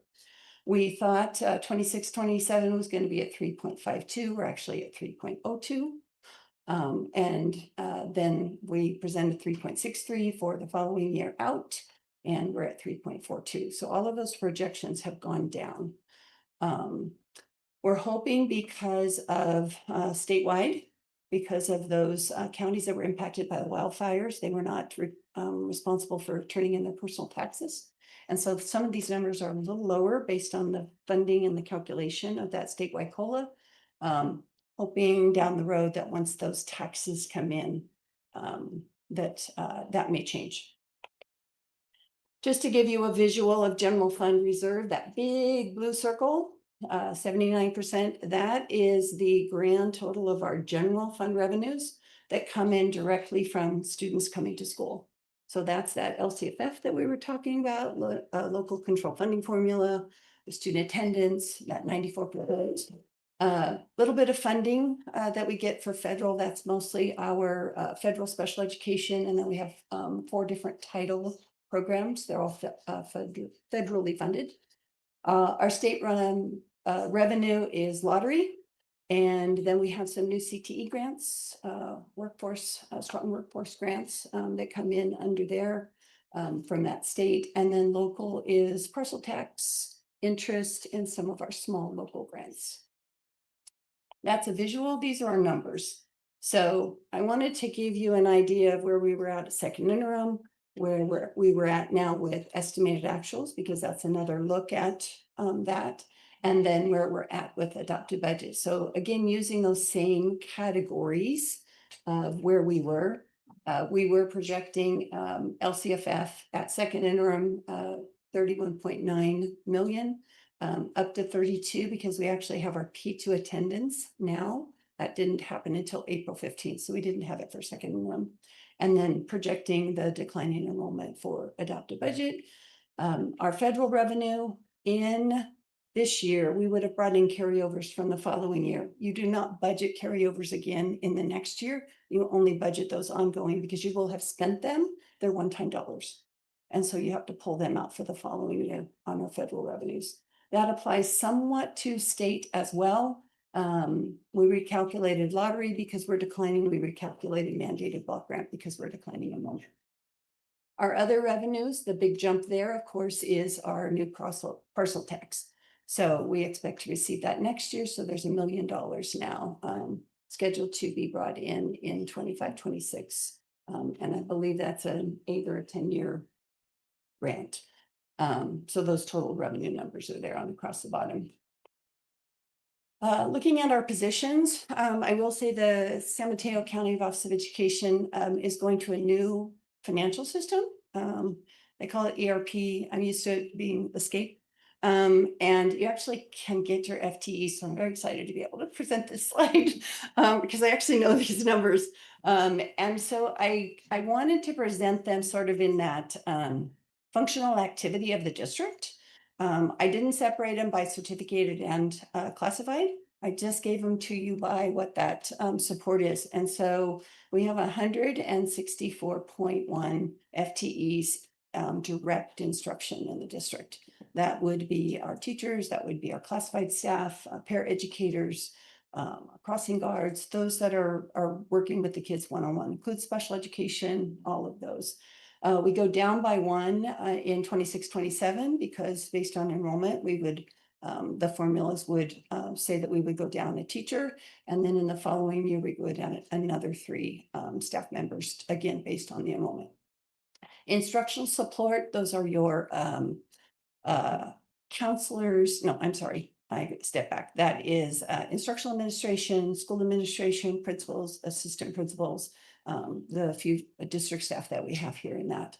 Pupil services are all of those that are transportation, food service, counseling, guidance, psychology, speech, all of those kind of support services again to the schools. So you see the FTEs there. District administration is those that are here at the district office that do that more general admin, business office, payroll, purchasing, superintendent, support staff there. And then maintenance and operations, which are custodial maintenance, those kind of staff. So I gave you the FTs at the top and then kind of detailed out what those areas of educational support are. Looking at this is again in that instructional area. So I showed you the FTEs by that educational activity, and now I'm going to show you the percentage of the expenditures based on the educational activity. So over 65% of total general fund expenditures are direct instruction. You have your instructional administration, again, your pupil services, general administration or district administration, and maintenance and operations. Then to tie this back to those required SACS documents, we go back to those object codes. So every budget is kind of like this big puzzle that you're going to be putting together. And it's really hard to do that if it's a whole, a lot of pieces. And so you have to kind of get the frame in there, and then you look at this corner and then you look at that corner. And so we have certificated salaries. Those are our individuals that have credentials and support or work with our students. We have our classified, and so those would be those that are non-credentialed but still working with students, even if we're at the district office. Employee benefits, which are the employer costs that support all of those classified and certificated salaries. It might be health and welfare. It could be retirement costs. It could be workers' comp. So that's that big green. Books and supplies, those are your consumables. Services and other operating expenses are contract services, but it's also utilities, it's insurance, it's professional development, all of those things that go into that. A little bit of capital outlay, a little bit of debt service in there. So that's your visual on that one. These are your numbers. Again, I'm using that classic SACS document, which stands for Standardized Account for Structure, certificated, classified, and employee benefits. So you do have all of those on there. These are our total expenditures. I've given you some ideas. I, at this time, want to take an opportunity to really applaud both the courage that the board took in January, because we really did accomplish what we intended to. But also to do a shout out for this team, because I can't tell you the number of hours and phone calls and text messages and emails that we spent, Dr. Torres and her staff going through all the FTEs to make sure that we had staff to contract, that we had a number of teachers that we needed for each of our enrollments, for each of our classrooms, because we were very, very detailed. To Dr. Bowman and her staff, and when we met for, she mentioned hours, trying to sort out how we wanted to have this, all of this plan budgeted. You'll see in just a minute, we have some expiring dollars. And so we're using those up in the $1 million deficit. I'll explain that in just a moment. Martha and her staff, as we went through special education, then we went through it again, and then I didn't understand it, and got her back on the phone, and she educated me, and we fixed it.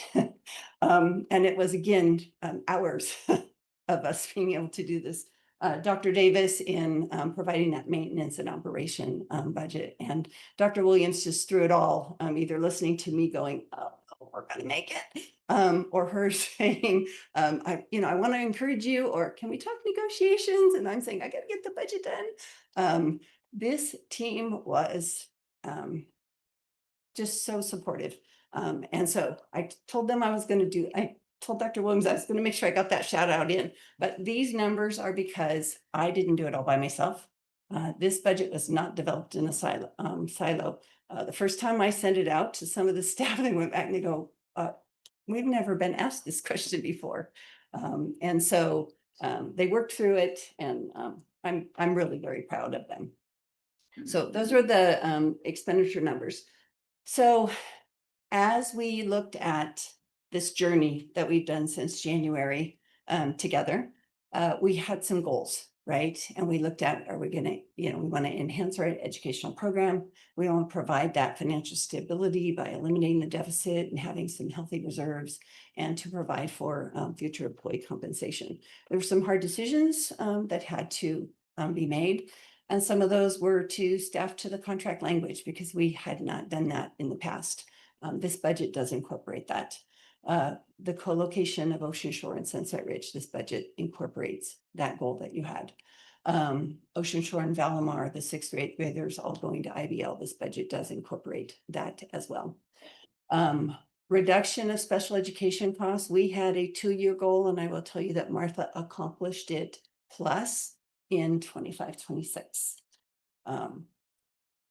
Enrollment, student ADA, we looked at all of that. I can't tell you how often they updated the enrollment spreadsheet for me so that I had it as accurate possible.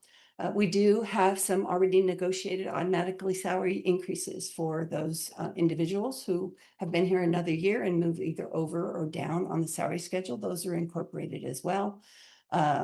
Your medical benefits don't have a cap, and so those go up. It costs the district more money. So those are incorporated in here as well as just property liability insurance. And that would be similar to your homeowners insurance, car insurance, those kind of insurances. We're utilizing some one-time grants that are needs to be spent by the end of next year. You'll see that in just a minute. And then the new parcel tax, which we are bringing in 25-26. None of those revenues right now have to be incorporated into this budget, and they're available in building your restricted ending fund balance. So here's your multi-year projections. So 25-26, 26-27, 27-28, revenues, LCFF, state, federal, all of those local ones. Local does include that additional parcel tax starting in 25-26. Another $1 million in 26-27, and additional in 27-28. The expenditures, as we've outlined, and that deficit spending of $1 million, I'll explain that in just a minute. But to highlight, in the next year, it's not red. It is black. And in the next year, it is black. And while we didn't quite meet our 6%, we're so close. Over 5.5% in 26, 27, and then building to that 7% reserve, just unrestricted, still using our 117 as we're allowed to do in 27, 28.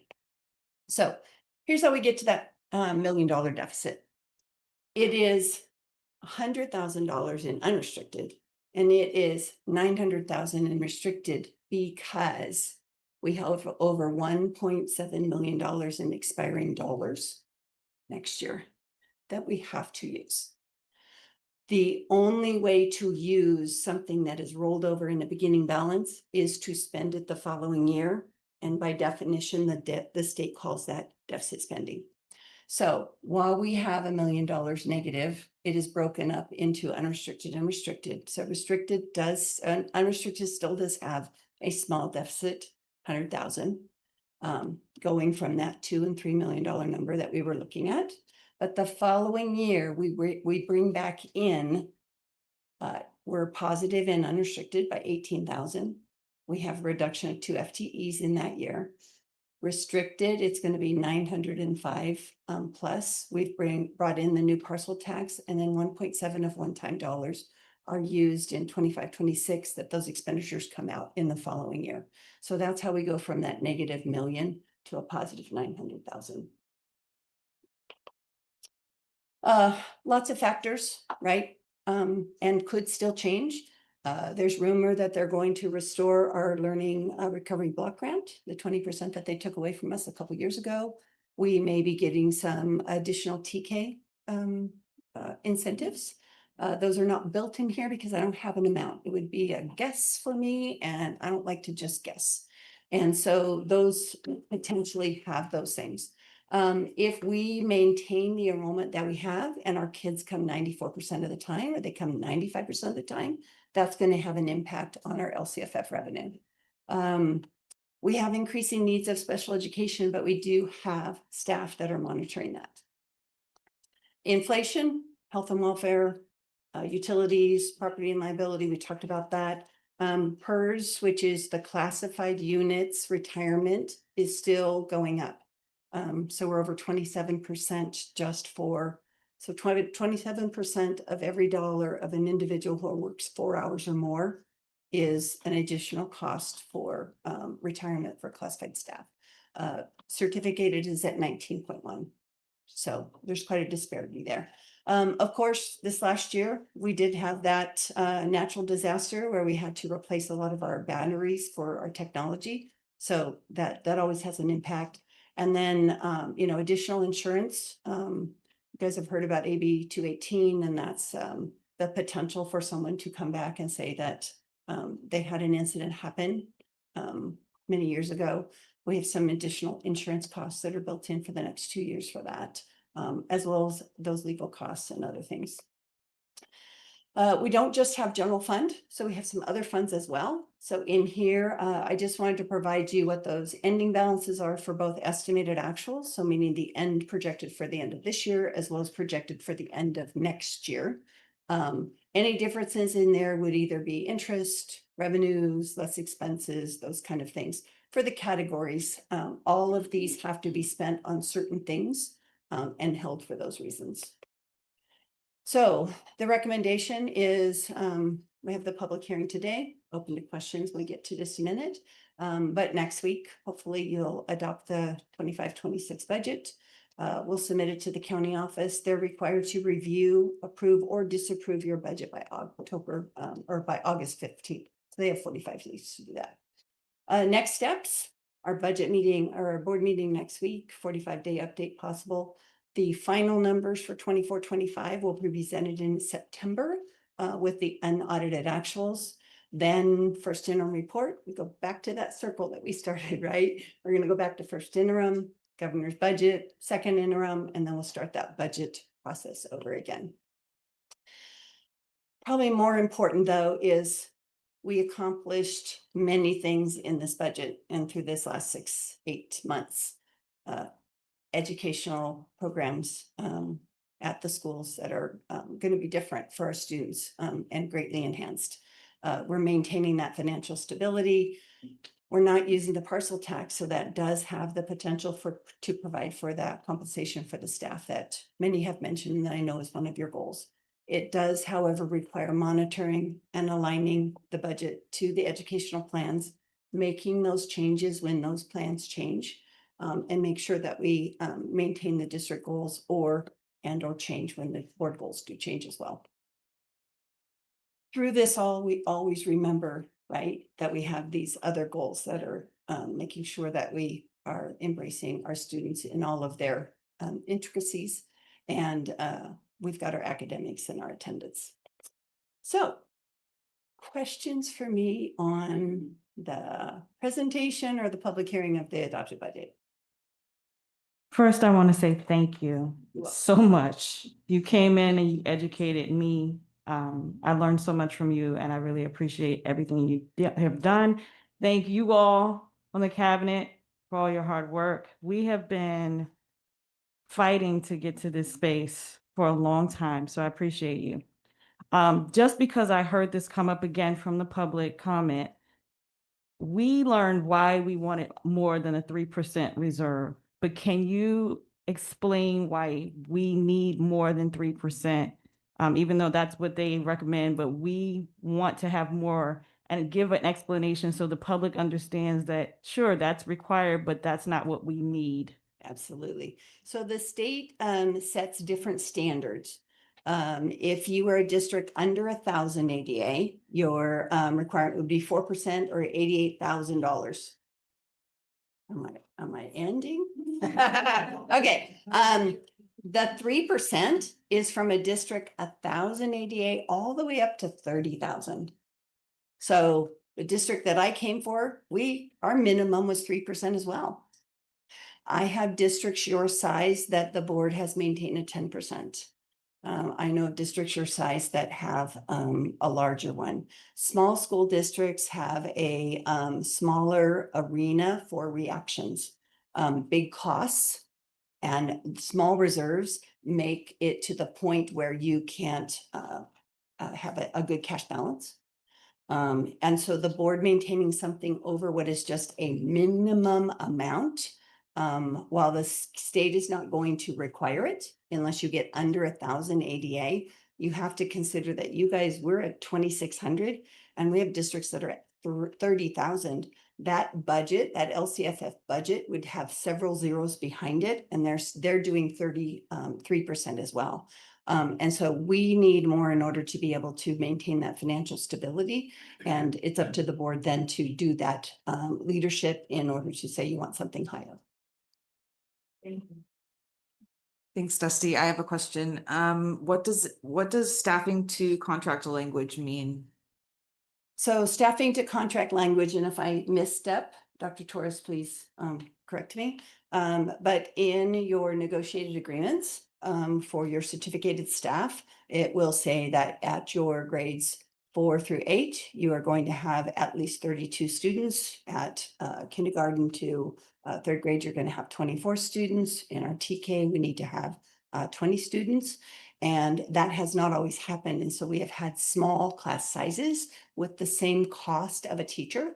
And so it costs more to fund those smaller classes. And so what has happened now is that as we've looked at the enrollment, we have put in place the teachers that meet those 32, 24, 20, 33 guidelines. Thanks. I have question. Mike.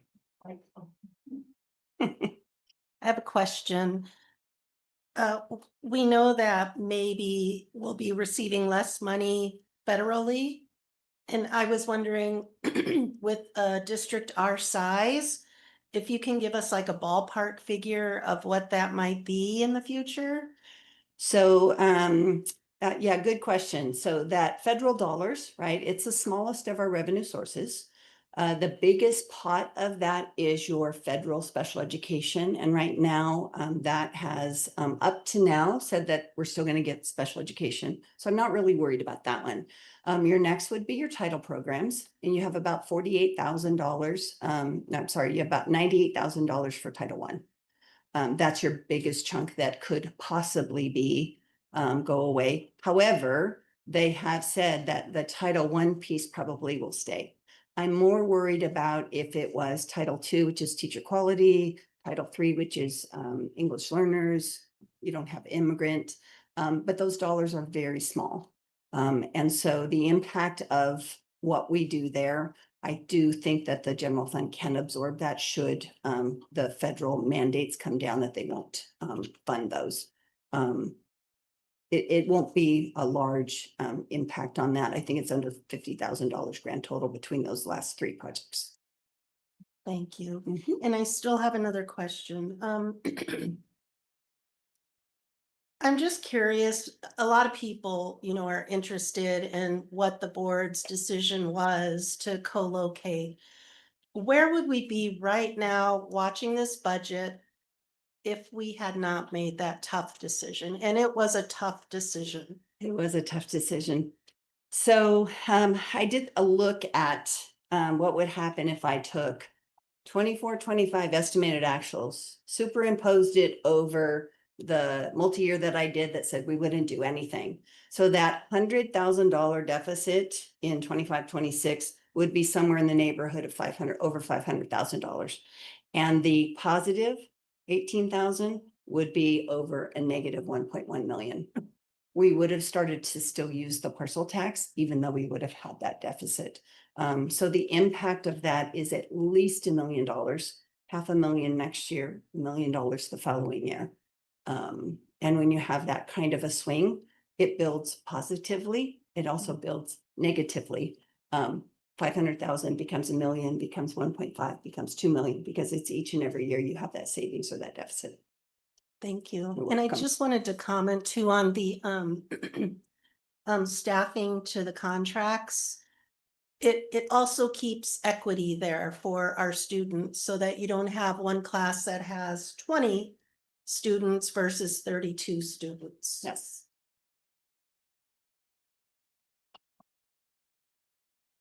You're All welcome. right, thank you very much. and You're we'll be welcome. Voting on it next week.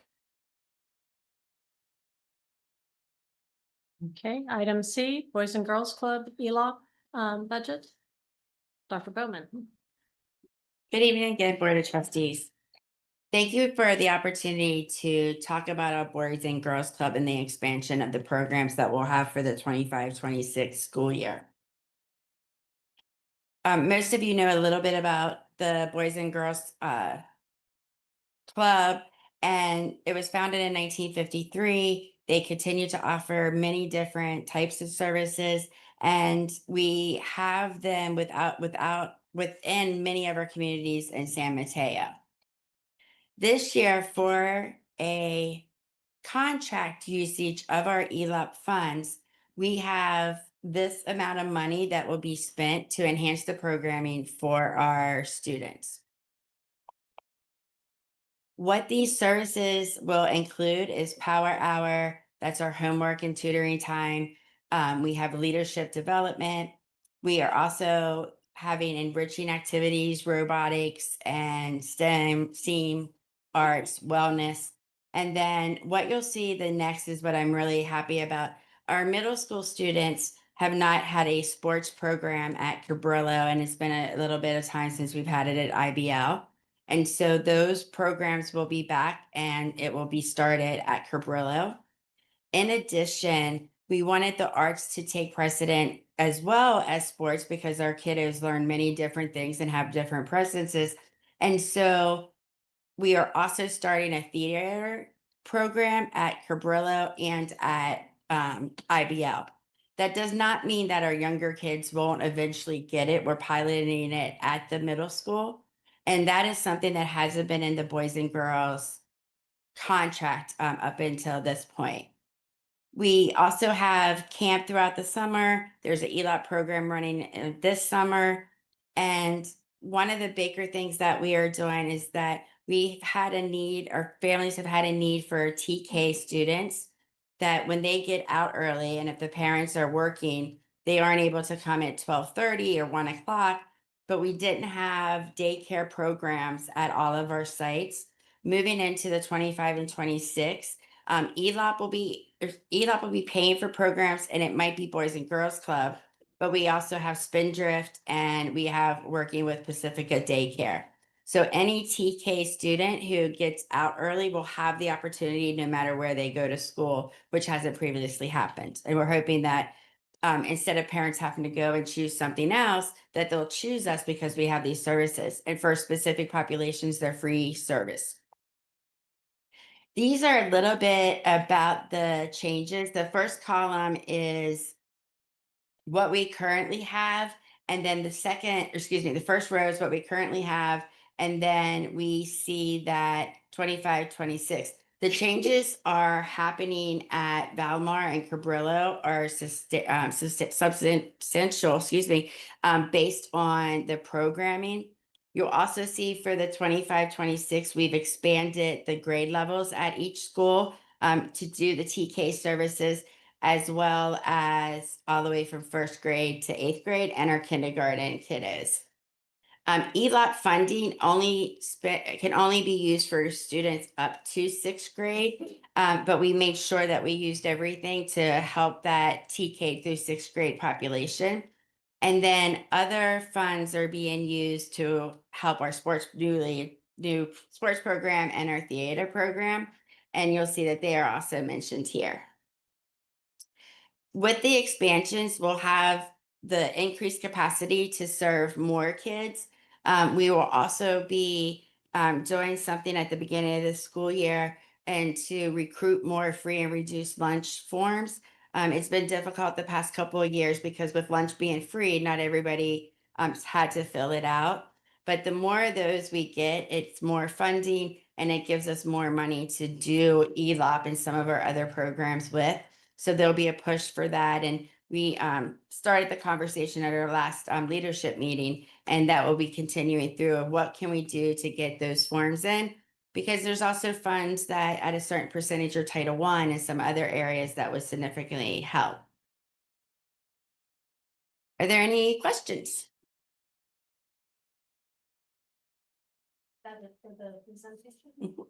I'm just very happy that Boys and Girls Club is back because it wasn't too long ago. Let's see, 3 years ago that I went to a community gathering because they were going to close the Yosemite location. And so I'm really happy to see that they're growing. Yes. Thank you. Thank you. Questions? Thank you. Okay, so item D, math curriculum update, Dr. Bowman. Just stay up there. Welcome. A quick update regarding our math curriculum. In the last few years, the state has been working on updating the math framework. It was adopted, and what was needed is to ensure that our curriculum aligned to the new adopted framework. To be able to do that, we worked with our vendor of Bridges, and we purchased for approximately $40,000 for all of our students and all of our teachers the needed new materials that were going to address the new math framework. In addition to that, it makes sure that every grade level is meeting every standard and that the curriculum that now supports it with the correct framework standards. The new framework really focuses on, the new framework focuses on focus, coherence, and rigor. And with the addition of going from 2nd edition to 3rd edition without having to purchase an entirely new curriculum, which can reach million, this is a $40,000 investment, and that gets us to meet the standard.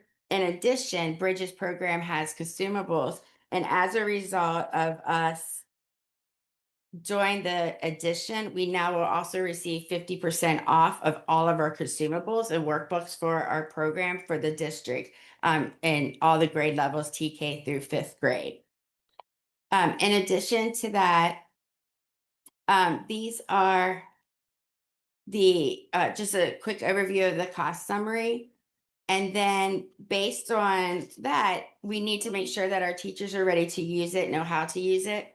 So again, this summer we'll be offering training on August 4th and 5th on the 3rd edition of Bridges.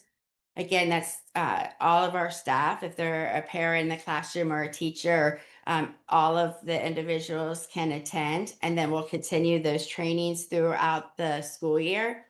But being able to do this, we are one of the first districts to ensure that they are aligned because it was just newly adopted framework. And we've been able to do it at a significant lower cost. And we're ensuring that all of our students are able to have access to the most recent and approved curriculums. Are there any questions? No. I do have to say that Martha is whispering, yelling at me because the LCAP data, I just want to emphasize the LCAP data is not live data. So the suspension rates and things are based on the data we had at the time of the LCAP and the sources. And so she is presenting next week and there is a decrease in suspensions. And if I don't say that, she may not let me sit down next to her. So thank you so much. Thank you. And the next item E are the SIPSAs, the school plans for student achievement. Also Dr. Bowman. And the school principals. That's not the correct. SIPSIS? And I'm going to ask the principals to come up because they'll be assisting with the presentation.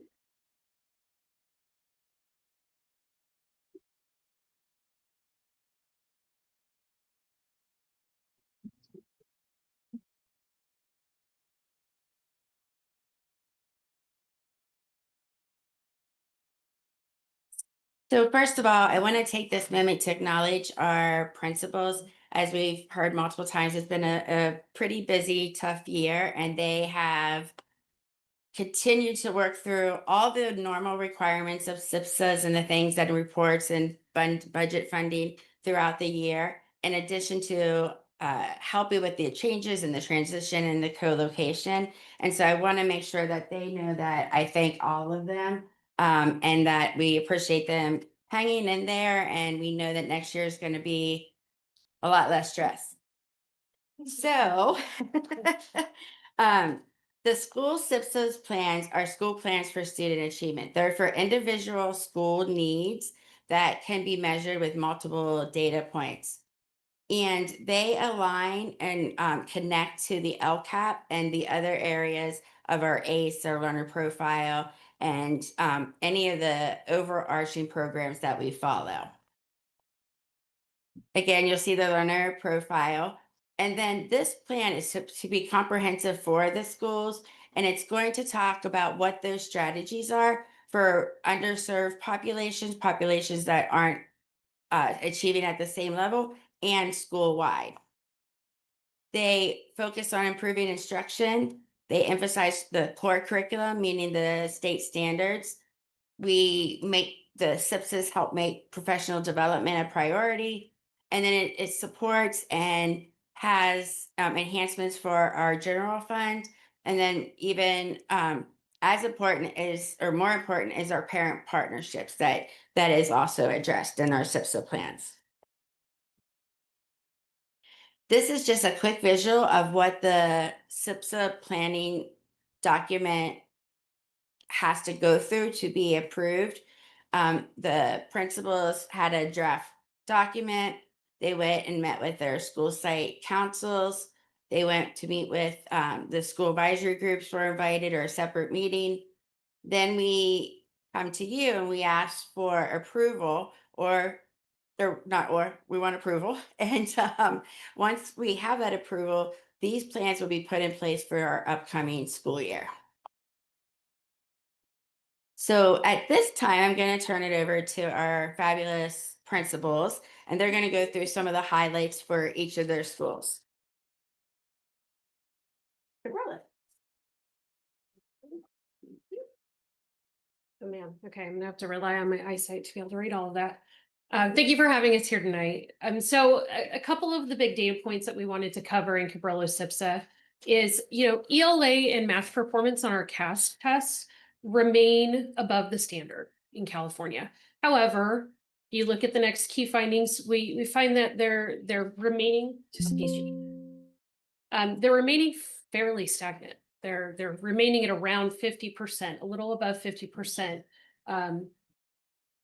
of students who are meeting or above standard at their grade level. However, one of the key findings that I want to point out is that 85% of our multilingual students are making progress on their LPAC by at least one level. So we're reclassifying English learners, which is fantastic progress for our students.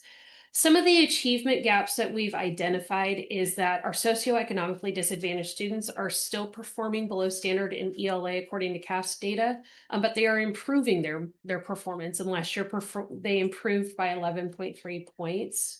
In last year as well with our English learners, they're performing below standard. However, their performance is improving overall, but there's still achievement gaps there. And then students with disabilities remains an area of focus for us. Their math performance decreased by almost 11 points last year. Our attendance trends, we continue, since COVID, chronic absenteeism has been an issue. It continues to be a challenge, but we're showing that that's decreasing year over year. So last year we decreased from 16.8% down to 11.4% who were chronically absent. So that's a good decrease.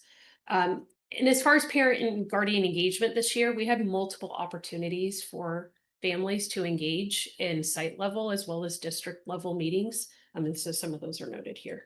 So the green one? Yes. Okay. So these are our 3 goals on Cabrillo SIPSA, and these are aligned to the LCAP goals. So goal 1, we want all of our students at Cabrillo to have access to rigorous and engaging instruction. And these are a couple of the strategies that we use to meet goal 1. That teachers and staff are supported by professional development opportunities. We're really looking forward to our new curriculum adoptions next year and looking forward to participating in those professional development opportunities. And second, our students are presented with academic or SEL challenges that they'll be referred through that SST process. That's something that we've continued to work on at Cabrillo in tightening up that SST process, that we're utilizing MTSS really well with our students to meet their academic needs. Goal 2, all students, including our English learners, students with disabilities, some of those targeted groups that we recognize we have achievement gaps with, will demonstrate growth in ELA and math as measured by their iReady and SBAC data. This is one of our big strategies, and where most of our site supplemental funds go is to support a half-time RTI teacher, which we credit a lot with our multilingual student progress over the last 2 years, is the work of that RTI teacher, not only in her targeted groups, but her work with our general education teachers and supporting them in small group work. And then in order to help with our unduplicated students in 6th through 8th grades, which our RTI teacher isn't able to cover in her halftime at Cabrillo, we're offering a homework club for our 6th or 8th grade students so they can benefit from that as well.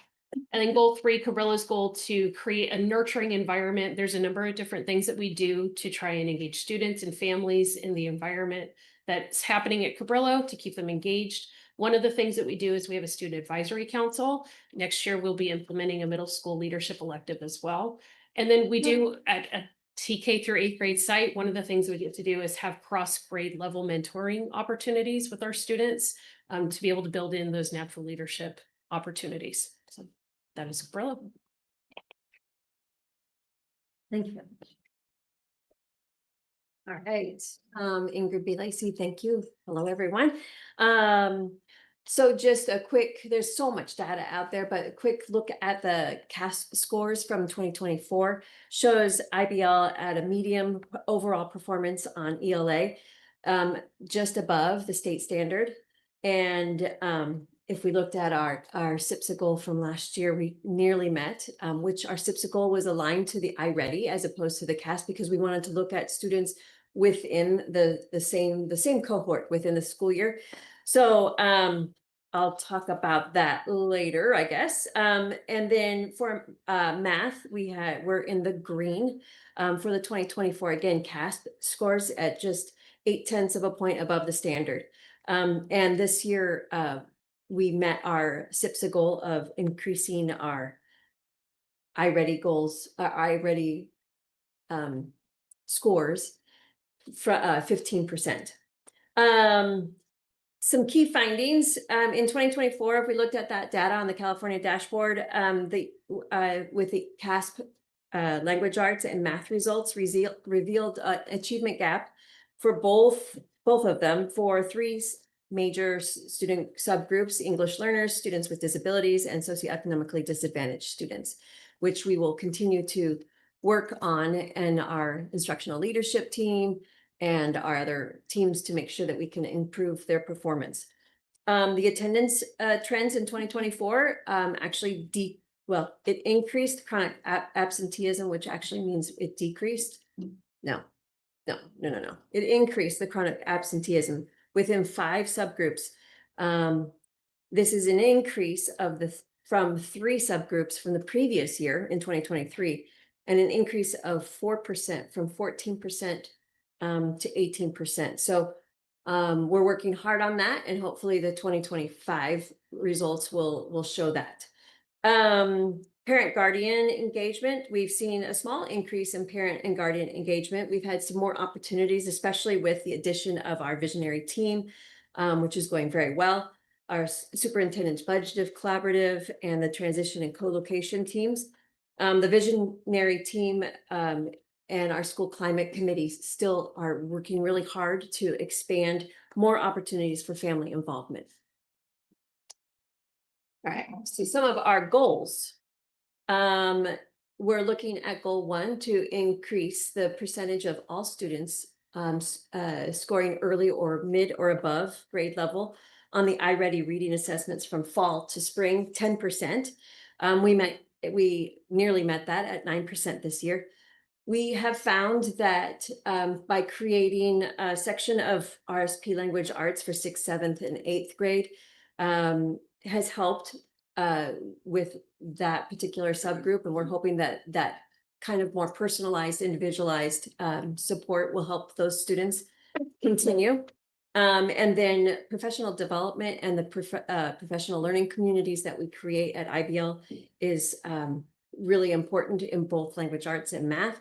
And we're really looking forward to our new curriculum Amplify for our language arts. The same thing is our same goal is for math is to increase for all of our students. Our goal was 15% and we met that this year. So we were pretty excited about that. Again, one of our main strategies is to really work with our special education students in creating those small personalized classes. And then really working hard on creating opportunities for our teachers to collaborate and those professional learning communities to really look at and analyze the data and collaborate on effective instructional strategies. And then goal 3, we strive to build a safe, inclusive school by strengthening relationships. That is a big push for next year. We know that that's going to be important with our new families, is to build and strengthen those relationships and engagement. And with that, we hope to reduce the absenteeism and the suspensions as well. Our goal is to increase, we created a student survey, so it builds off of our BARC students, IBL students BARC. They belong and they are accountable, they respect all and are kind. So we created a student survey where they have a series of questions that all about, do you feel like you belong? Do you feel like you and others are accountable? And so forth. And the object of the game is to take it in the beginning of the school year and to hopefully improve that all of those at least 10% for in the spring. I'm gonna be quite honest, we had a little bit of a dip there. And almost every single section went down, and we're not sure exactly why. But when our school climate committee looked at that, we know that we have some work to do, and we have to figure out why that was. And I'm not, there could be a number of things. Where am I?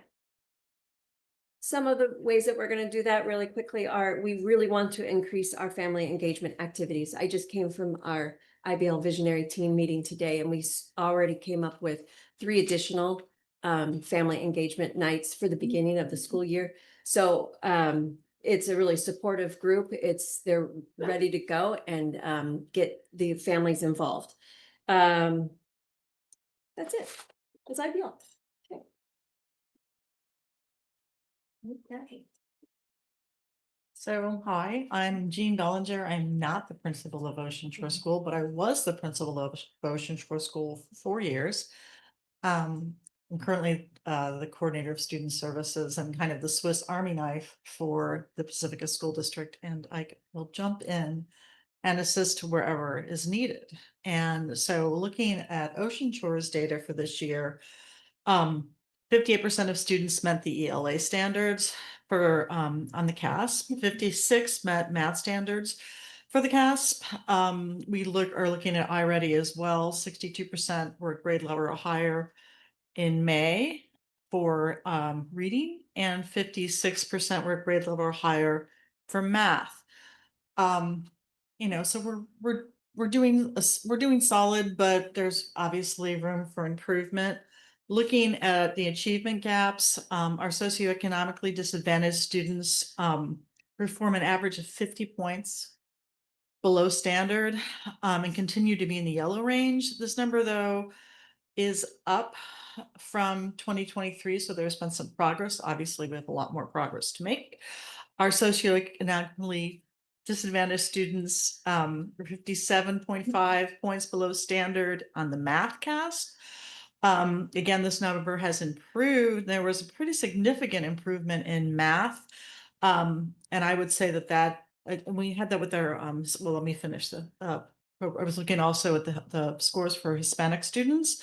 There was a little bit of decline on the ELA, just by about 5 points, but they're still 44 points below standard. And 51.7 points below standard on the math. However, that number was up 22.4 points. So there's a significant improvement in the math scores, and I think that is due to the RTI support that we had last year and the year before and this year in math in 4th through 8th grades at Ocean Shore. And so like I said, those numbers need to still be improved, but we are making progress. Attendance trends, same as everyone else, we're making progress. We had an 8.1 chronic level absence in 2023, 3.9 in 2024. And when I looked at Data Zone last week, it was 12.84. So there is progress. And again, I think that some of that is just due to people coming back after COVID, but some of it also, we did do a big push this year district-wide to focus on attendance and to encourage the use of independent study when people are going to be out to retain ADA, and just to kind of put out more information for parents and families about why it's so important to have their children come to school. So I think that that attendance campaign is showing some fruit. So parent and parent guardian engagement has always been strong at Ocean Shore, and it continued to be strong this year with parents doing all the things that they do, from Oceans 411 to driving and chaperoning the many field trips. So that has continued. Our goals, I'm not going to be the principal of Ocean Shore next year. Ellie will be the principal of Ocean Shore next year. So our goals, I kept the goals very, I guess, general, so that when the team goes in next year, the SIPSA is a living document. So we want to increase our performance in math and language arts on the CASP test and iReady. And I'm gonna let the teams who we're meeting talk about how specifically they're going to do that. I know there will be RTI support, there's going to be, there will be intervention support for ELA and for math at Ocean Shore next year. Social emotional learning is going to be especially important given the co-location. There is a great counselor, Jay Stevens, who has worked with Ocean Shore students and Sunset Ridge students, and has been shuttling back and forth this year. And now he's going to be on one site, which I know he's really happy about. So he is looking forward to continuing his work with the students at Sunset Ridge and Ocean Shore together at the Inverness site to help lead, to work with the administrators to prioritize social emotional learning. And then continuing to focus on family and community engagement, and to support them to be actively involved. And that's something that Ocean Shore has always had as a strength. And I'm sure that next year, on the Inverness campus with Sunset Ridge, that will continue. So, thank you. Hi, I'm Rachel Romo, principal of Ortega. And we looked at iReady data because most of our students take iReady data. We are TK through 5, and we had 305 students participate in the spring iReady diagnostic. So from the spring results, 58 of our students are at or above grade level in reading, and 54% of students are at or above grade level in math. Surprisingly, our first graders actually performed the highest. Usually we don't see that because they are new to testing, but our first spring, 60% of our students performed over grade level in math and in language arts.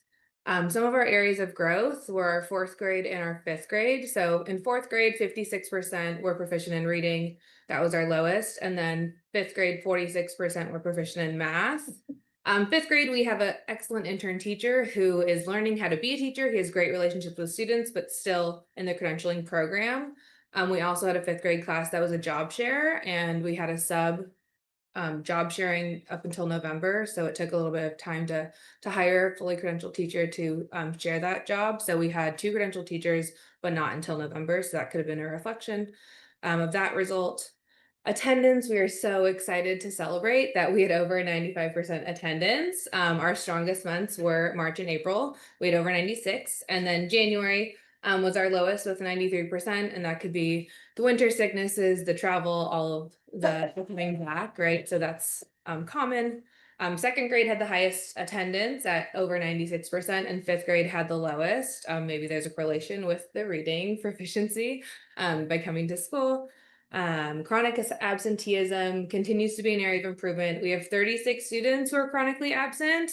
Of the 36 students, 47% of them are female, 36% are Hispanic, and 30% are SPED, and some students are in all 3 categories.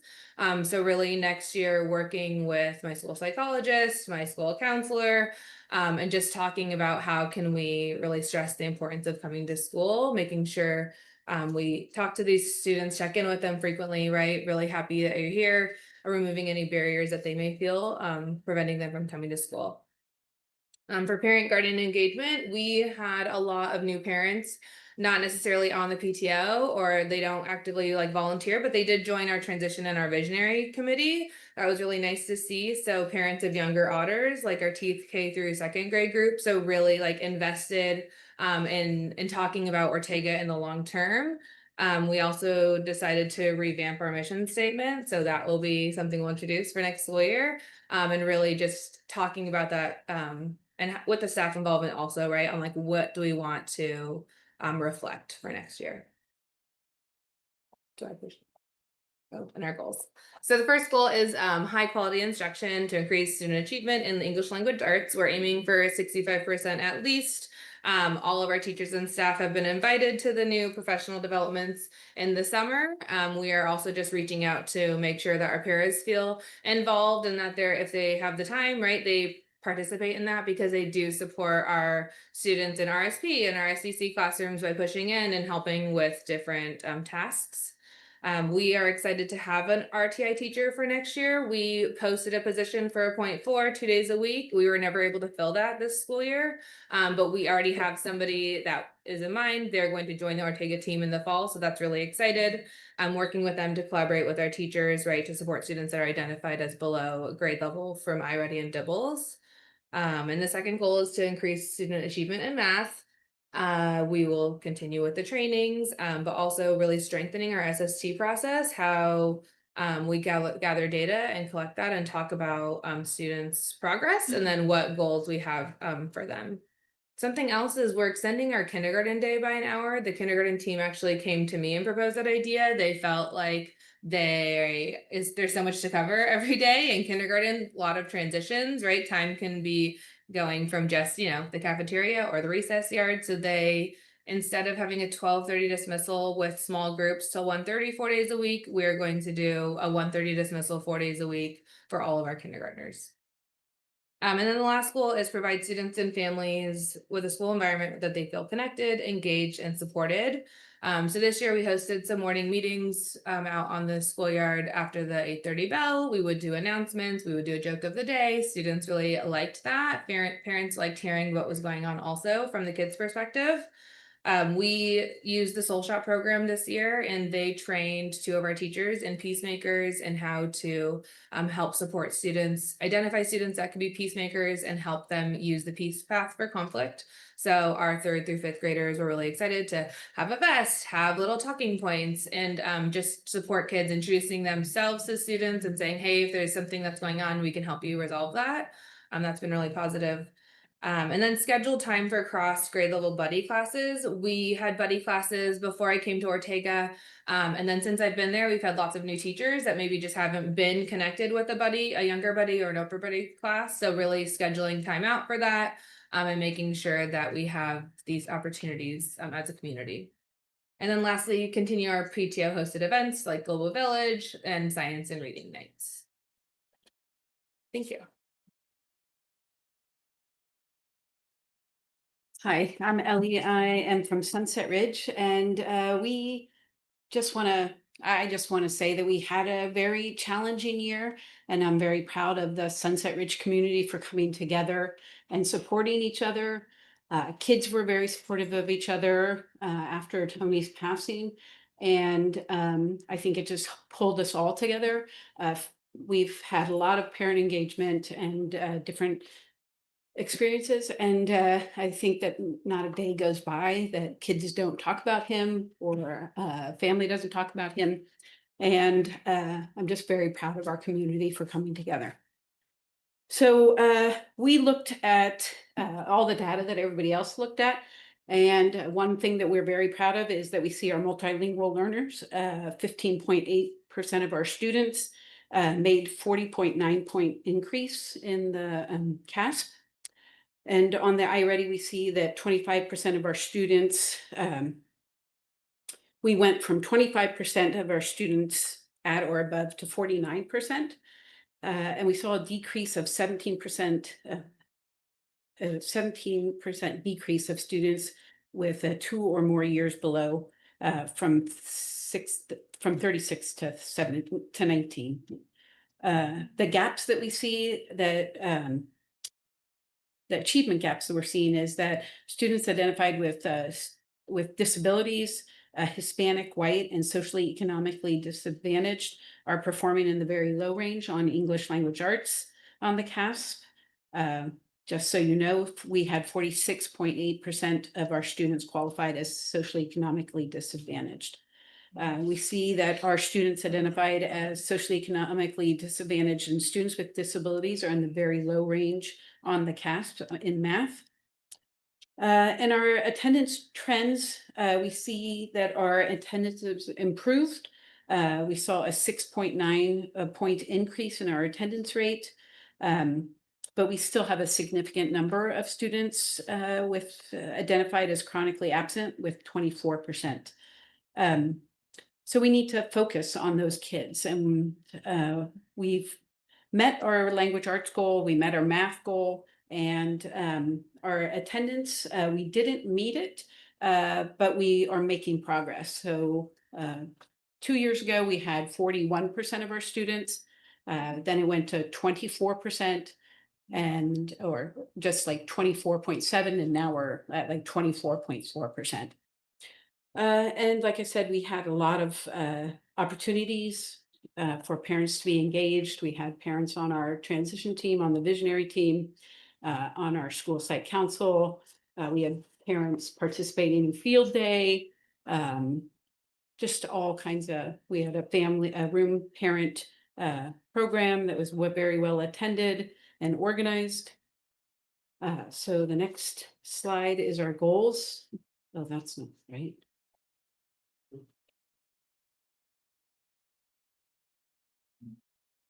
We were right the first time. All right, so our goals are to improve reading by 20%, first through fifth grade as measured on the iReady, looking at the fall and then the spring. In math, we want to do the same thing, improving math skills by 20% for first through fifth grade by June 2026. And our third goal is to improve family engagement and student engagement. And by doing that, we're hoping to address the chronic absenteeism. And some of the things that we're doing, we have an intervention teacher. We do books of the month assemblies, reading awards, professional development, and implementation of open court. I think we're all excited to get new training. Some of the training that we've done this year was core training. That was like phenomenal. And I know people are very excited about that. For math, we're excited about the new PD for the bridges. We hold site math meetings, we host math nights, and we do outreach to families to do activities for math at home. And, we're going to be monitoring attendance, doing home visits, which seems to really have a big impact on families understanding how important it is to be at school. And that will be using counselors and VPs and providing activities to increase student and family engagement at school.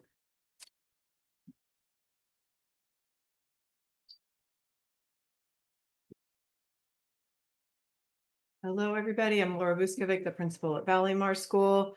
The summary of the data analysis, we looked at lots of different data to come up with our goals for this upcoming year in our SIPSA. And we found that overall Valleymar had a very high performance on the CASP testing in the 23-24 school year.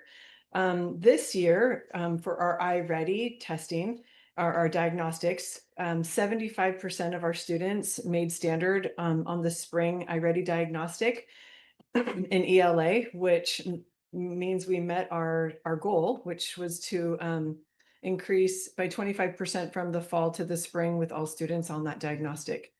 With our iReady diagnostic in math, this spring, 66% of our students made standard on that iReady diagnostic, which came really close to meeting our goal of 35% of our students. Our students increasing by 35% from that fall to spring diagnostic. Some of the academic achievement gaps that we noticed were on that ELA iReady diagnostic. Our multilingual learners and students with disabilities were able to meet that goal and increase by 25% this year from the fall to the spring. However, our students who are socioeconomically disadvantaged did not make that 25% goal, but came very close.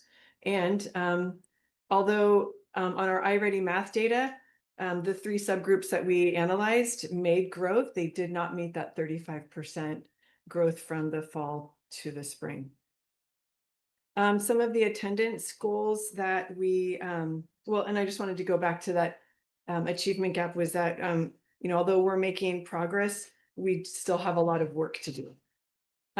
We're really proud on our attendance trends. We did have 95% attendance this year, and our goal was to decrease chronic absenteeism by 5%. And we so close came to making that mark. We got up to 4.8%, which we were really proud of.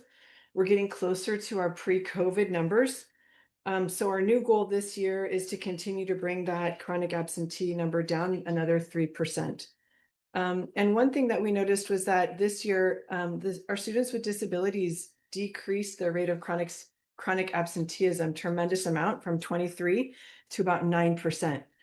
So whatever we're doing, we got to repeat that and also continue it with our multilingual learners because their rate increased slightly, we noticed. But enough to notice. So with our parent and guardian engagement, just like all the other schools, we've seen a steady increase of parent and guardian engagement this year, specifically with our visionary and transition co-location team meetings. And we're really excited to, continue those efforts into the upcoming next school year.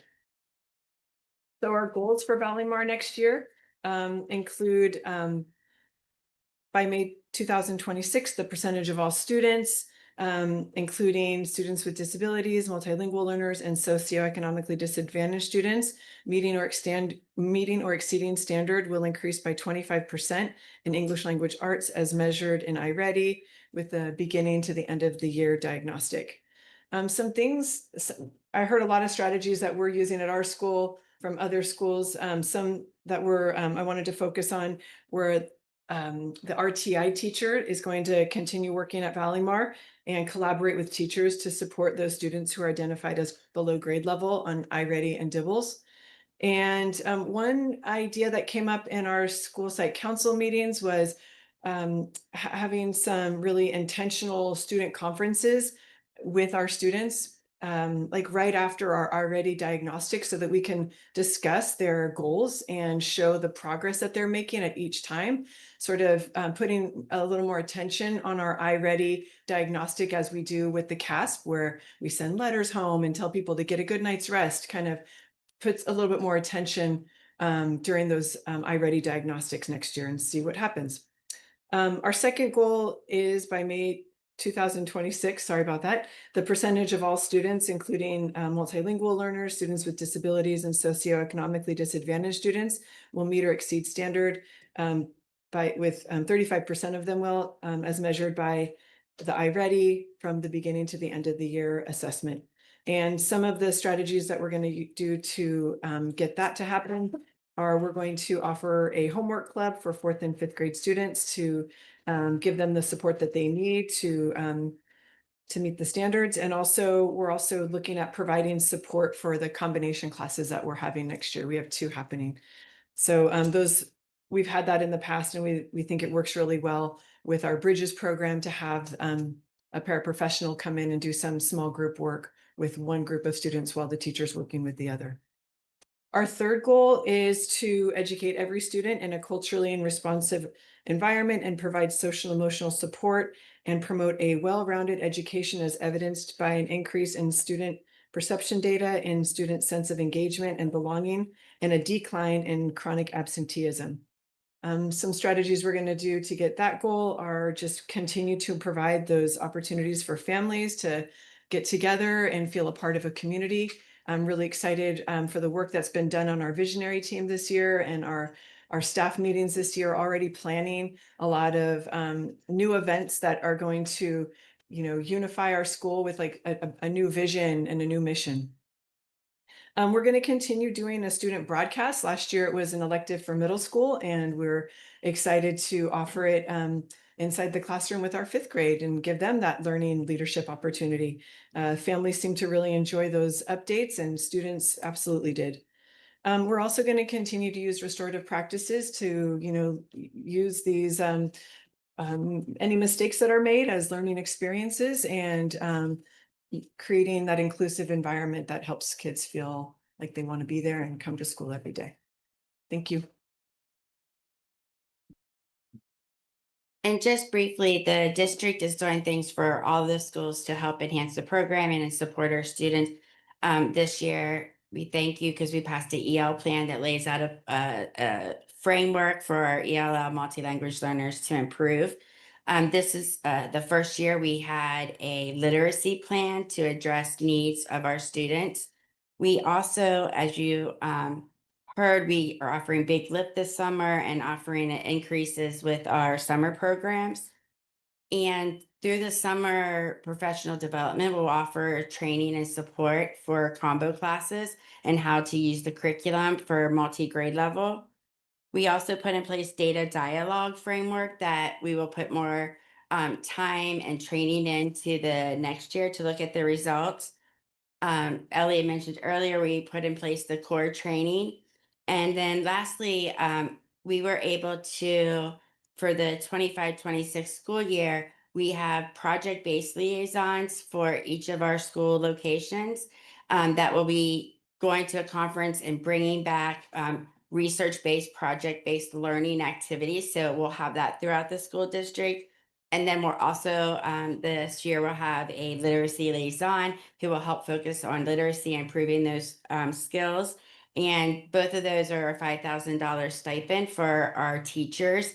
And we're really looking forward to it. We have had volunteers or applicants for all of our schools but one. And we're working very hard to have all of our schools have all those positions because all of the kids would benefit from this support. Are there any questions for me or our fabulous principals? I don't have a question, but I can see that these reports were a lot of work. Thanks. Yes. Yeah. Nice work. I just wanted to, Ortega reminded me about this. Last month, they sent a newsletter out and it recognized the kids who had perfect attendance. And so I just want to say congratulations because we have been focusing on that for the past 2 years to try to get it up. Thank you. You're welcome. Thank you for all the work that you've done, all of you. Thank you. Okay. Oh. Okay, well, I'm gonna read the next item. Okay, so we're on to action items. Item A, which is the resolutions of appreciation for parent volunteers and Pacifica Education Foundation. It's us again, right? And I believe the principals are gonna read the various resolutions. Okay.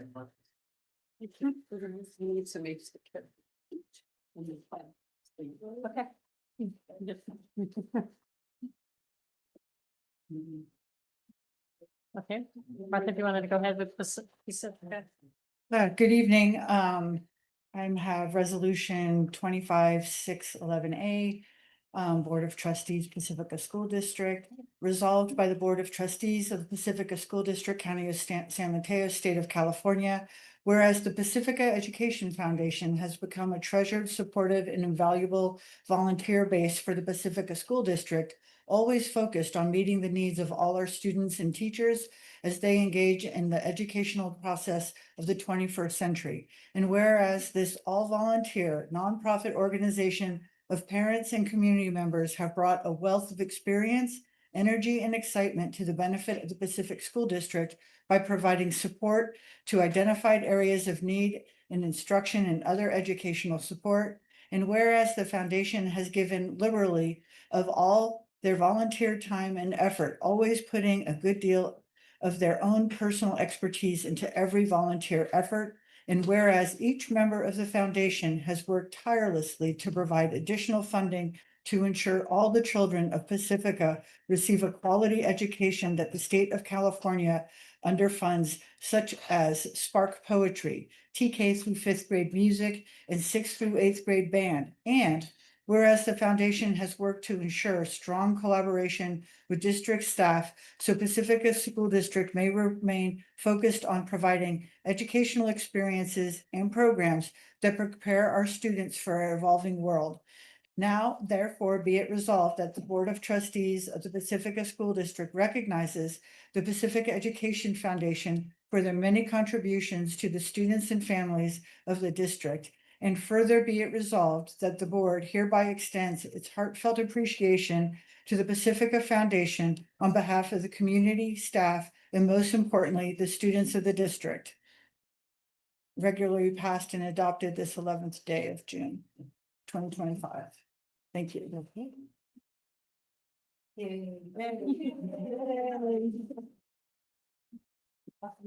I have resolution number 2025-611B for the Carrillo Elementary School PTO. Resolved by the Board of Trustees of the Pacifica School District, County of San Mateo, State of California, that whereas the Cabrillo Elementary School parent groups have been treasured and supportive and invaluable volunteer base for the Cabrillo Elementary School site, always recognizing that it is all about the children. And whereas the parent volunteers of Cabrillo Elementary School have brought a wealth of experience, energy, and excitement to the benefit of Cabrillo Elementary School by contributing valuable time and efforts to provide a warm, welcoming, and professionally rewarding atmosphere for the teachers and staff of the school. And whereas the parents have been given liberally of their volunteer time and effort, always putting in a good deal of their own personality into every volunteer effort. And whereas each member of these vital groups has worked tirelessly when asked to raise money to provide for the extra needs for the school site, and oftentimes raising money to provide for the basic needs of the school, and ensuring there are rich opportunities for our students for enriched learning in the arts and music. Whereas the parent groups of Cabrillo Elementary School have exhibited incredible and tireless effort in working together with one another at the site and other parent groups district-wide. And whereas the Cabrillo Elementary School Parent Council, CPAC, PTO, and PEF liaisons, parent stakeholder committees, class liaison, creative arts volunteers, library volunteers, and a myriad of other volunteer positions that make the school run so smoothly every day, have worked so very well together, recognizing their similarities and differences in their capacity as volunteers and parents. And now, therefore, be it resolved that the Board of Trustees of the Pacifica School District recognizes Cabrillo Elementary School parent volunteers for their many contributions to the students, staff, and families of the district.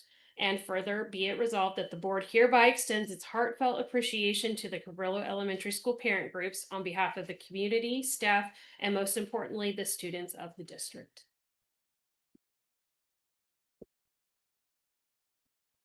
I have resolution number 2025-611C, Board of Trustees, Ingrid B. Lacey Middle School Parent Groups. Resolved by the Board of Trustees of the Pacifica School District, County of San Mateo, State of California, that whereas the Ingrid B. Lacey Middle School Parent Council, CPAC, and PTO parent groups have been a treasured, supportive, and invaluable volunteer base for the Ingrid B. Lacey Middle School site, and always recognizing that it is all about the children. And whereas the parent volunteers of Ingrid B. Lacey Middle School have brought a wealth of experience, energy, excitement to the benefit of the Ingrid B. Lacey Middle School site by contributing their time and efforts to provide a warm, welcoming, and professionally rewarding atmosphere for the teachers and the staff of the school. And whereas the parents have given liberally of their volunteer time and effort, always putting a good deal of their own personality into every volunteer effort. And whereas each member of these vital groups has worked tirelessly when asked to raise monies to provide extras needed for the school site and created events and activities that build and strengthen our school community. And whereas the parent groups of Ingrid B. Lacey Middle School have exhibited incredible, tireless effort in working together with other parents at the site and other parent groups district-wide. Whereas Ingrid B. Lacey Middle School Parent Council, CPAC, and PTO parent groups have worked so very well together, recognizing the similarities and differences in the capacity of volunteers and parents, and now therefore be it resolved that the Board of Trustees of the Pacifica School District recognizes the Ingrid B. Lacey Middle School Parent Council, CPAC, and PTO parent groups for their many contributions to the students and families of the district, and further be it resolved that the board hereby extends its heartfelt appreciation to the Ingrid B. Lacey Middle School Parent Council, CPAC, and PTO parent groups on behalf of the community, staff, and most importantly, the students of the district.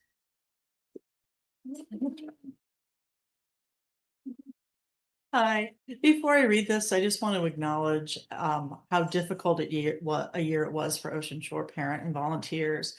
And there are a lot of, volunteers that are behind the scenes that made things happen this year, like Oceans 411 and Springfest. And anybody who walked through that building and saw those hallways knows that we're talking about hundreds and hundreds of hours of work.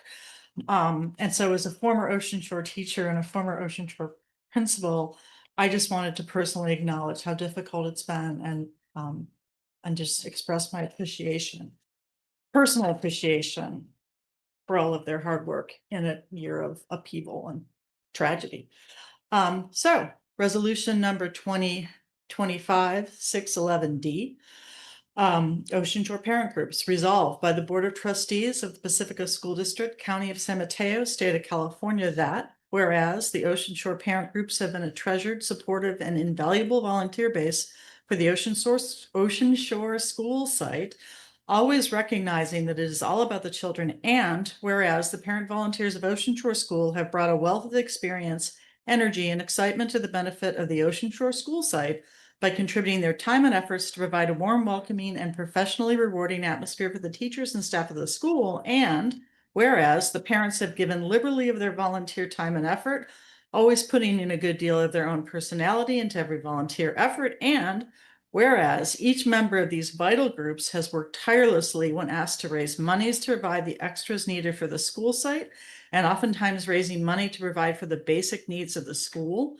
And whereas the parent groups of Ocean Shore School have exhibited incredible and tireless effort in working together with other parents at the site and the other parent groups district-wide, and whereas the Ocean Shore Parent Teacher Organization, including the Diversity Learning Group, the Environmental Action Team, the representatives of all the district committees, including the Parent Council, as well as individuals and groups who oversee and help to manage all of Ocean Shore's classrooms, special activities, Oceans 411, field trips, and enrichment, have worked together, recognizing their common goal of experiential learning and a well-rounded education in their capacity as volunteers and parents. And now, therefore, be it resolved that the Board of Trustees of the Pacifica School District recognizes the Ocean Shore School parent volunteer groups for their many contributions to the student and families of the district. And further, be it resolved that the board hereby extends its heartfelt appreciation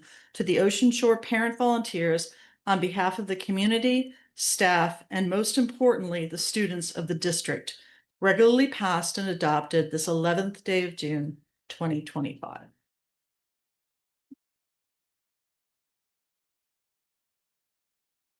This is resolution number 2025-611E, Ortega Elementary School Parent Groups. Resolved by the Board of Trustees of the Pacifica School District, County of San Mateo, State of California, that whereas the Ortega Elementary School Parent Council, CPAC, and PTO parents have been a treasured, supportive, and invaluable volunteer base for the Ortega Elementary School site, always recognizing that it is all about the children.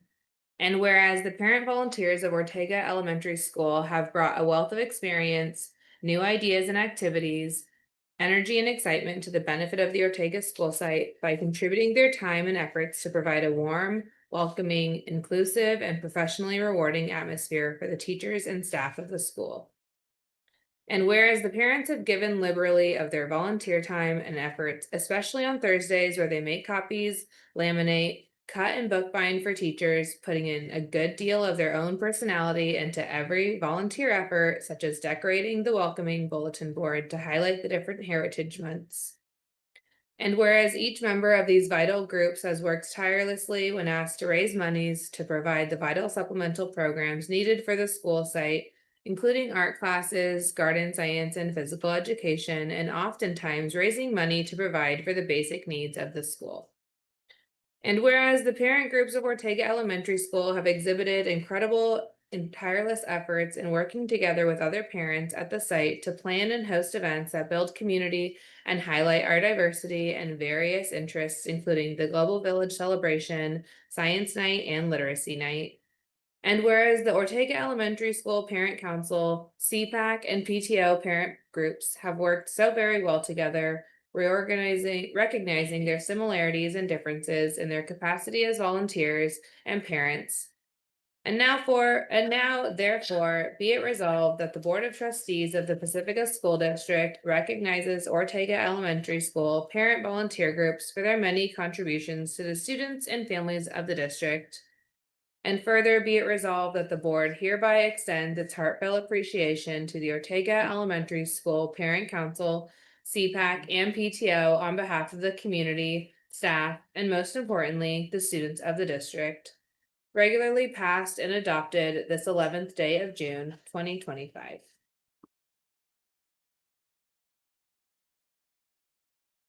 All right, this is resolution number 2025-611F.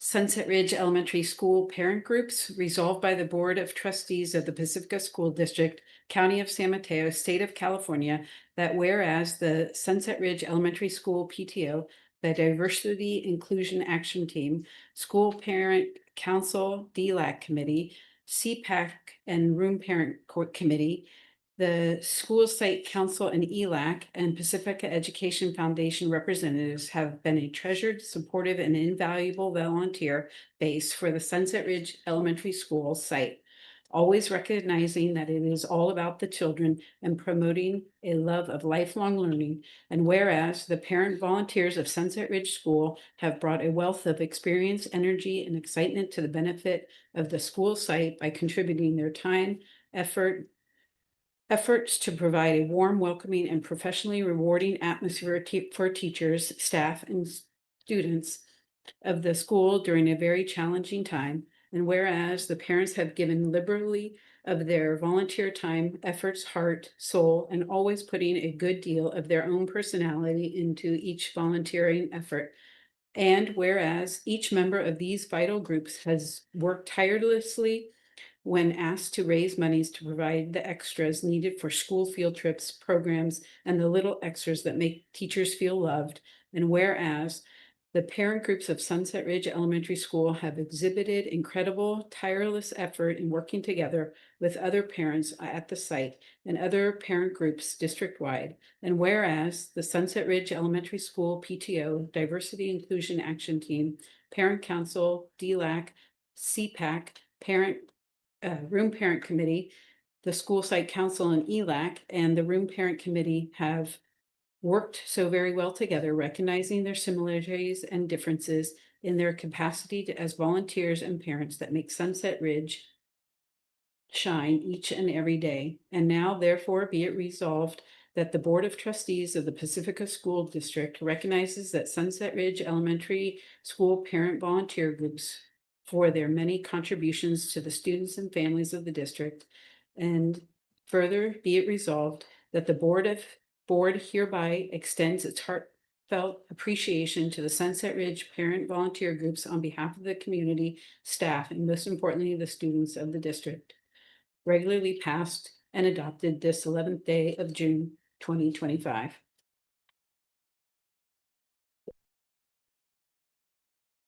This is resolution number 2025-611G, Valleymar School Parent Guardian Groups. Resolved by the Board of Trustees of the Pacifica School District, County of San Mateo, State of California, that whereas the Valleymar School PTO, Parent Council, CPAC, ELAC, and School Site Council parent groups have been treasured, supportive, and invaluable member base for the Valleymar School site, always recognizing that it is all about the children.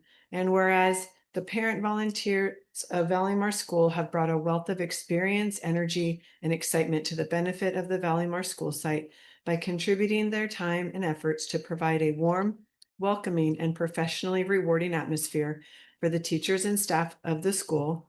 And whereas the parents have given liberally of their volunteer time and effort, always putting in a great deal of their own personality into every volunteer effort. And whereas each member of these vital groups has worked tirelessly when asked to raise monies to provide the extras needed for the school site, and oftentimes raising money to provide for the basic needs of the school. And whereas the parent groups of Valleymar School have exhibited incredible and tireless effort in working together with other parents and guardians at the site and with the other parent groups district-wide. And whereas the Valleymar School PTO, Parent Council, CPAC, ELAC, and School Site Council have worked so very well together, recognizing their similarities and differences in their capacity as volunteers and parents. And now, therefore, be it resolved that the Board of Trustees and the Pacifica School District recognizes the Valleymar School PTO, Parent Council, CPAC, ELAC, and School Site Council parent groups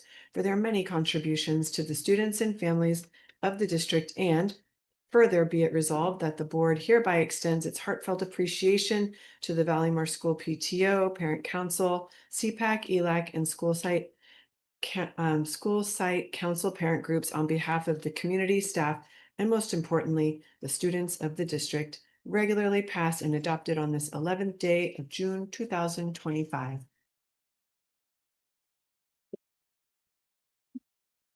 Okay, do I have a motion to approve the adoption of resolutions 2025-06-11-A through 2025-06-11-G? Do I have a second? All in favor, please raise your hands. Motion passes 4-0. Thank you.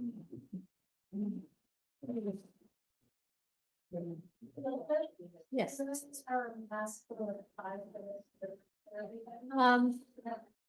Yeah, okay, so we'll take a 5-minute break. Can we put the timer up there?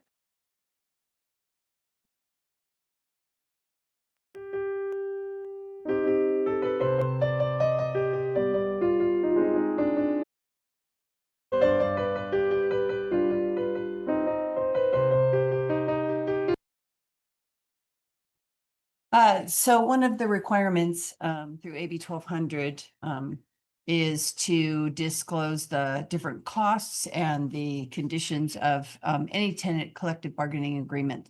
So the 2.5 one-time off-schedule base salary agreement. The documents in front of you are the required state forms.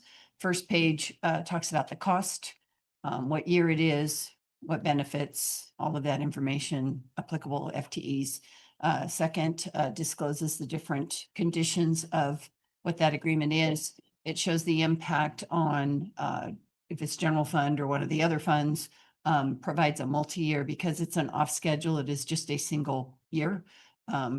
We used the transfer of rental income as we discussed to fund it. It will do salaries, the benefits, the required 3% or into the routine repair, and then also provide that reserve requirement as well. So any questions?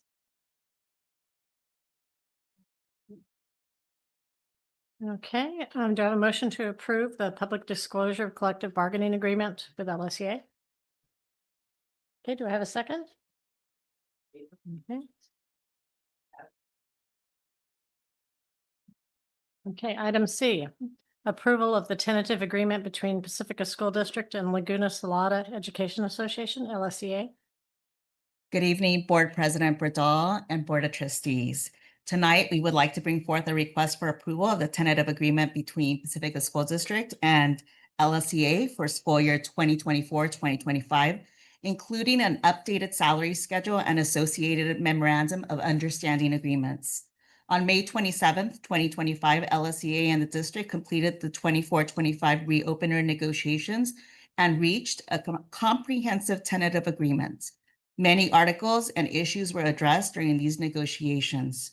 During these negotiations, articles that were addressed were Article 7, calendar, Article 8, hours, Article 9, compensation, Article 12, leaves, and Article 16, professional and growth points program. In addition, during the course of the 24-25 reopened negotiations, 3 new job descriptions were approved and 8 memorandum of understanding agreements were agreed to, including MOUs for packing, unpacking for summer programs for summers 2024 and 2025, extending the early notice incentive and job share proposal due dates, special education credential tuition assistance program renewal, Big Lift Inspiring Summer Program job descriptions and stipends, AM/PM preschool, co-location and restructuring MOU, combination classes, RSP caseload, stipends, TKK instructional minutes committee, and teacher workday. Compensation highlights include a 2.5% one-time off-schedule payment for 24-25 to all certificated PSD employees in paid status as of June 5th, 2025, and an updated certificated salary schedule that added a new column for career technical education teachers without a bachelor's degree and intern teachers, and stipends for combination teachers and resource specialist program teachers that are over their caseload. It is recommended that the Board of Trustees approve the tentative agreement between the Pacifica School District and LSEA for the school year 2024-2025, including the updated salary schedule and associated memorandum of understanding agreements. Are there any questions? Any questions? Okay, do I have a motion to approve the tentative agreement between Pacifica School District and LSEA for 2024-25 school year? I'll make a motion to approve. Do I have a second? Thank you.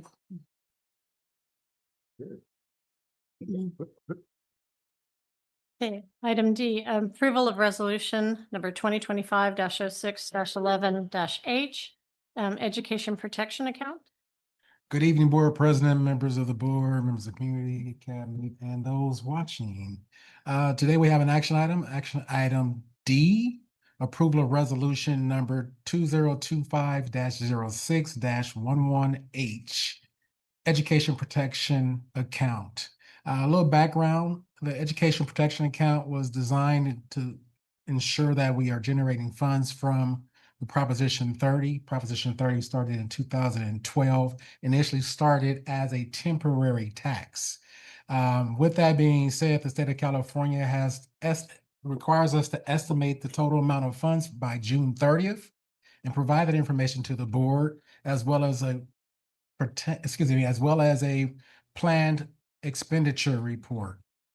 With that being said, the business office has determined that the best use of those funds will be utilized for instructional salaries and benefits. The resolution reads as follows.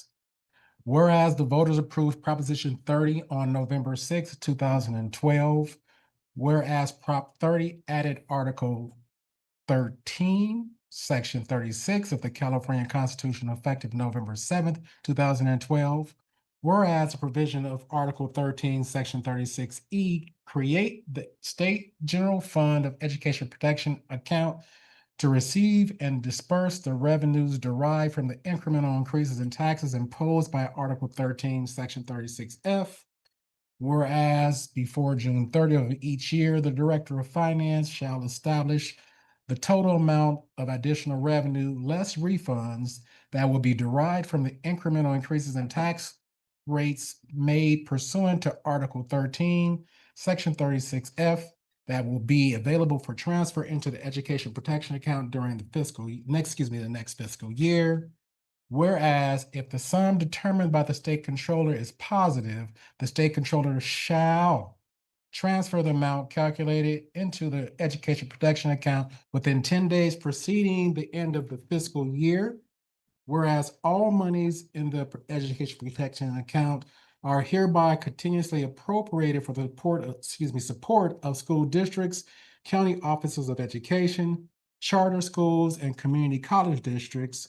Whereas monies deposited in the education protection account shall not be used to pay any costs incurred by the legislature, the governor, or any agency of state government.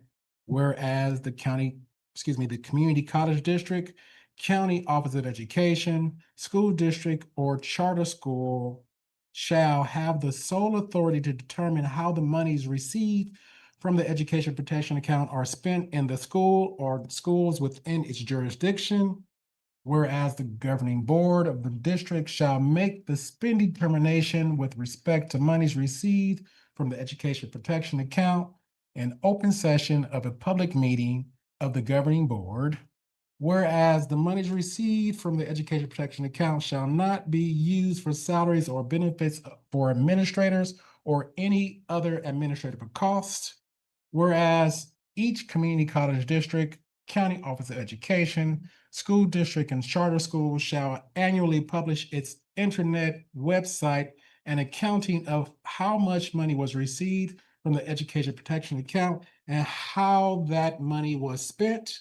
Whereas the annual independent financial and compliance audit required of community college districts, community offices of education, school districts, and charter schools shall ascertain and verify whether the funds provided from the education protection account have been properly dispersed and expended as required by Article 13, Section 36 of the California Constitution.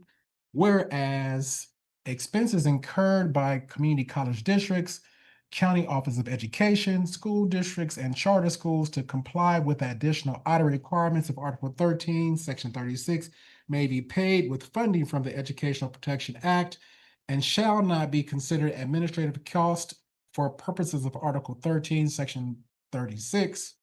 Now therefore it be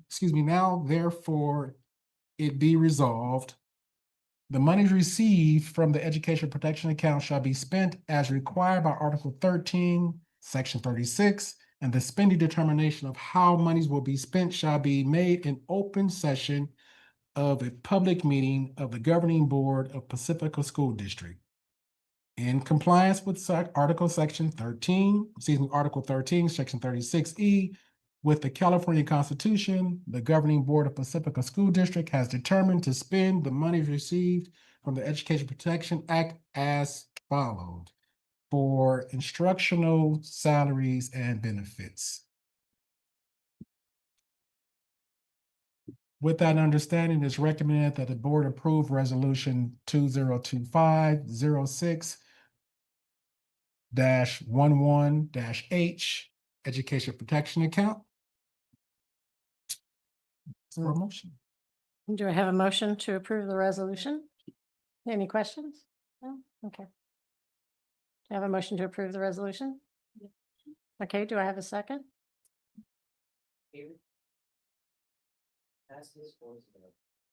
Okay, thank you.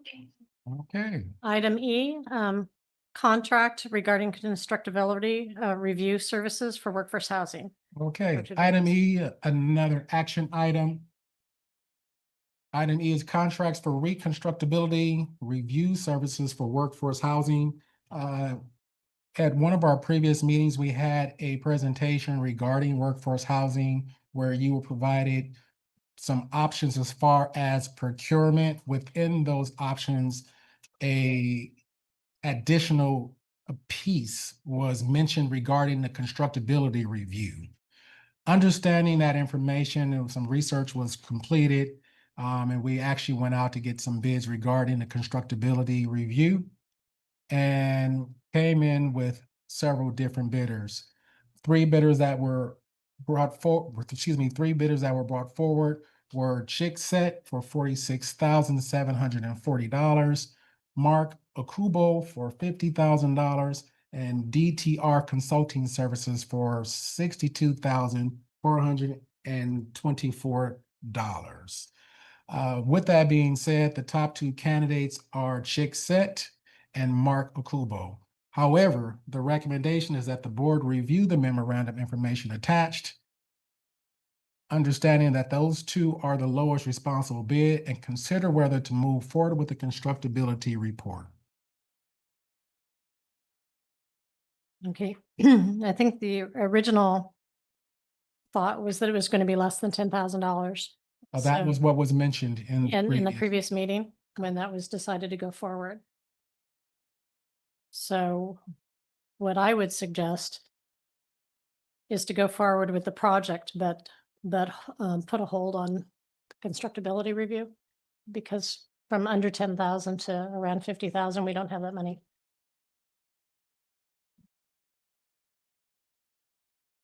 Okay.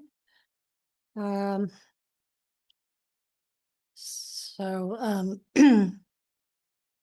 figuring out how to word this. So do I have a motion? Any other questions from anybody? You all had all the other information. Do I have a motion to go forward without the constructability review at this time, but go forward with the project? Yes. Or do I have a motion? Yeah, or I'll motion. Okay. All in favor, please raise your hand. Motion passes all hands, please raise your hand. No, all in favor, please raise your hand. In All favor? against, please raise your hand. Thank you. Motion passes 3-1. Okay. Thank you. Okay. Item F, Approval to hire an assistant principal for Ingrid B. Lacey Middle School. Dr. Torres? We do have the person here. Is it okay to elevate to panelist Mm-hmm. so she can hear? I would think so. All right. I'm sorry, what was the name? Okunuga is the last name? Yes.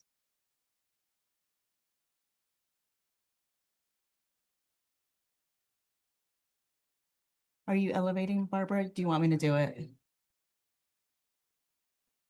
Or okay, I don't think it's working. All right, we'll start. Good evening, Board President Bradal and Board of Trustees. Tonight, we would like to bring forth a recommendation to approve the hiring of Saletha Okunuga as a new assistant principal of Ingrid B. Lacey Middle School for the 2025-2026 school year. Ingrid B. Lacey Middle School is getting a second assistant principal to support the increased enrollment in 2025-2026. Saletha Okunuga has been selected as a new assistant principal of Ingrid B. Lacey Middle School for school year 2025-2026. Ms. Okunuga has over a decade of leadership and teaching experience across diverse educational settings. Currently, she is serving as the vice principal in the Sequoia Union High School District. She leads initiatives that promote academic excellence, positive behavior intervention, and student well-being. Previously, she worked as a history, social science, and civic engagement coordinator at the Santa Clara County Office of Education, where she supported 31 districts with curriculum development, instructional leadership, and professional learning centered on equity, ethnic studies, and inclusive civic engagement. Ms. Saletha Okunuga holds a Master's of Arts in Teaching with a social science concentration and an administrative credential from the University of Southern California and a Bachelor of Arts in Sociology from the University of California, Los Angeles. Her certifications include the Basics of Mediation, Leadership for Mid-Level Leaders, the Equity Exchange, the Southern Poverty Law Center Tools for Teaching Tolerance, Project Lead the Way, and Avid Summer Institute. We are excited to welcome Ms. Saletha Okunuga to the Pacifica School District community. It is recommended that the Board of Trustees approve Pacifica School District to hire Saletha Okunuga as the Assistant Principal of Ingrid B. Lacey Middle School for school year 25-26. Okay, do I have any questions? Do I have a motion to approve the hiring of assistant principal of Ingrid B. Lacey? Do I have a second? All in favor? Okay. And are they online? Can they be promoted to speak or? I think they tried to promote them, but it didn't take. Yeah. They're saying it was declined. Okay. Oh, Okay. okay. Maybe allowed to talk. No, talking committed now. Okay. Saletha, are you there? Hello, can you hear me? There we go. Yes. Okay, perfect. I'm putting my little ones to sleep, but I'm so honored to be joining Pacifica School District. Thank you so much. Thank you, Saletha. All right, that's how it'll go. We'll just let them talk. Okay, item G, approval to hire vice principal of guidance and learning for Ocean Shore School. Tonight, we would like to bring forth a recommendation to approve the hiring of Donette Brenner as the vice principal for Ocean Shore School for the 2025-2026 school year. Donette Brenner has been selected as the new vice principal of guidance and learning of Ocean Shore School for school year 2025-2026. Ms. Brenner has over 21 years in education and 6 years in leadership roles, including vice principal and instructional leader across TK-8 settings. She brings a deep commitment to fostering equity, academic excellence, and social emotional development. Her current role is that of vice principal in Brawley Unified School District. As a vice principal, she has successfully led data-driven initiatives, student support systems, implemented MTSS frameworks, coordinated counseling and guidance service, and analyzed student performance data to drive instruction and timely interventions. Ms. Donette Brenner holds a Master's of Science in Education from California State University, East Bay, an administrative credential from Santa Clara County Office of Education, a multiple subject teaching and math supplemental teaching credentials from California State University, East Bay, and a bachelor's degree in instructional technology from the University of Phoenix. Additional professional development that she has attended include restorative practices, equity talks, trauma-informed practice, targeted feedback for teacher growth, family engagement, community schools, professional development. We are excited to welcome Ms. Donette Brenner to the Pacifica School District community.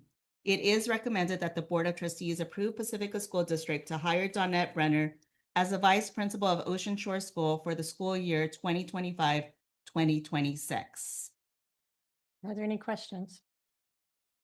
Okay, do I have a motion to approve the hiring of Vice Principal of Guidance and Learning for Ocean Shore School? Do you have a second?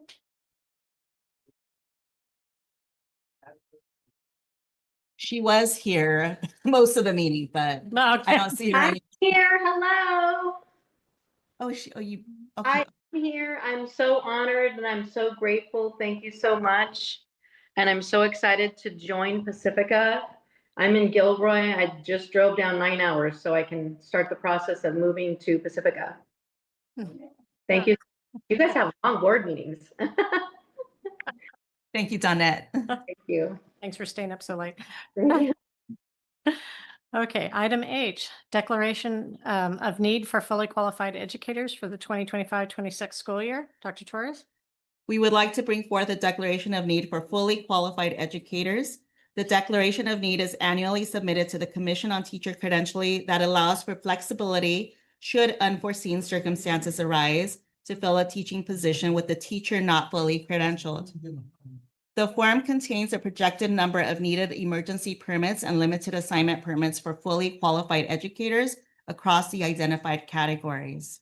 Based on the projections of enrollment, we anticipate needing emergency and/or interim permits for the following areas: CLAD English Learner Authorization, Resource Specialist, Multiple Subject, Single Subject, Special Education, and Authorization for Single Subject Limited Assignments for the upcoming 25-26 school year.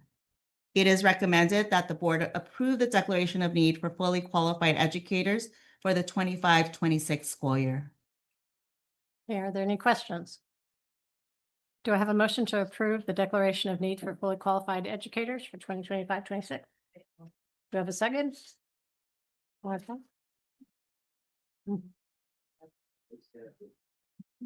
Thank you. Okay, item I, early identification for reading success. CASB 114, Dr. Bowman.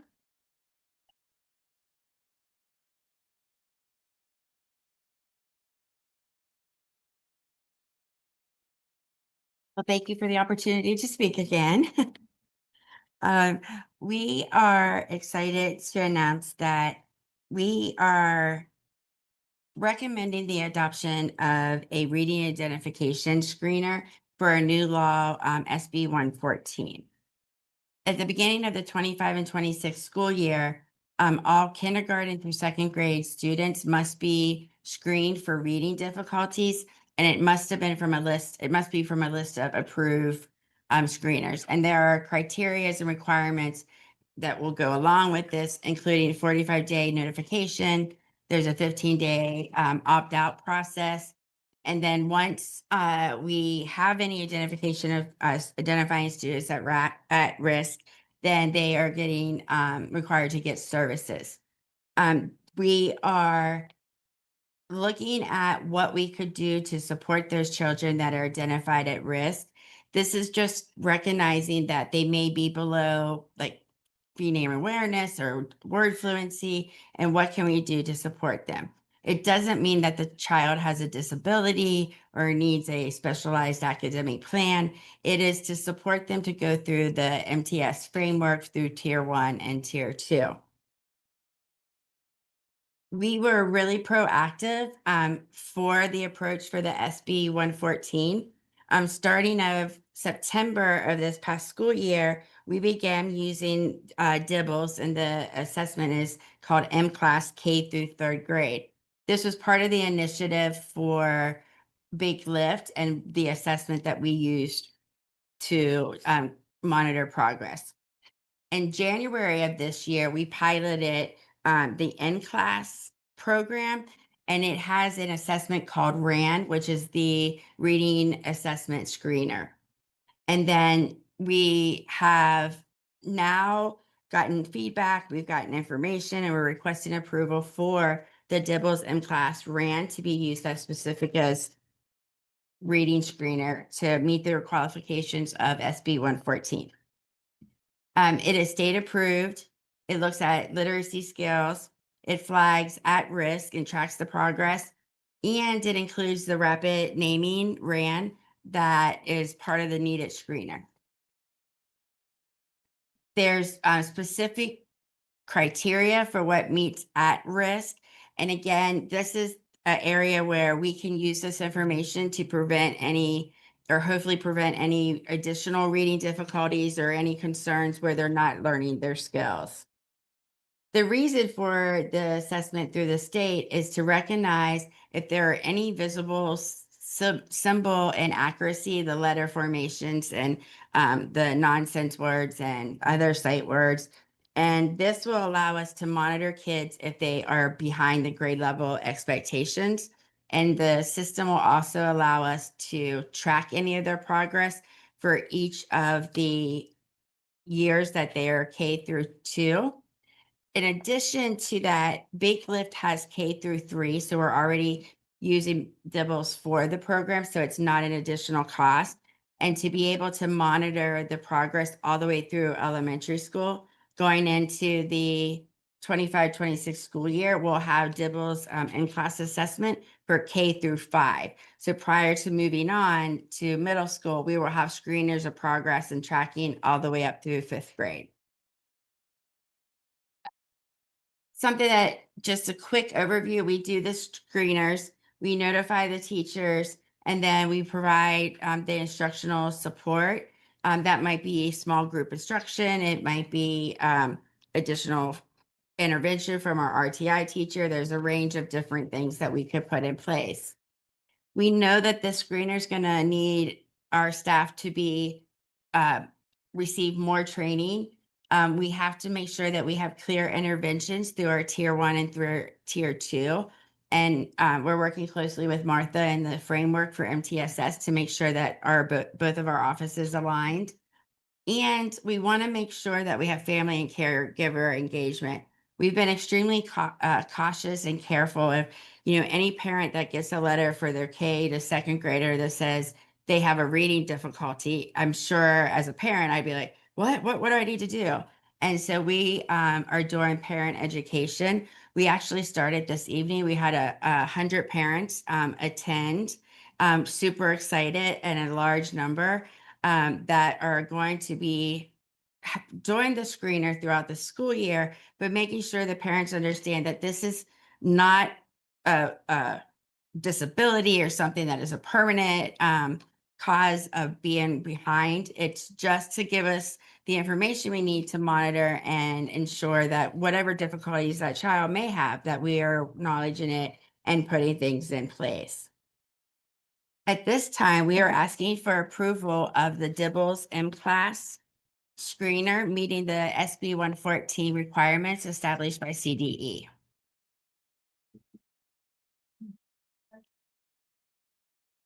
Okay, do I have a motion to approve Dibbles as the district's K through 2 reading risk screener starting 2025-26?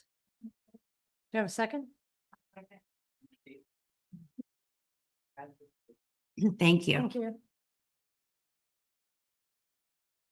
Okay. Item J, updated confidential salary schedule 2024-25. Dr. Torres? We would like to bring forth a request for approval of an updated confidential salary schedule for 24-25.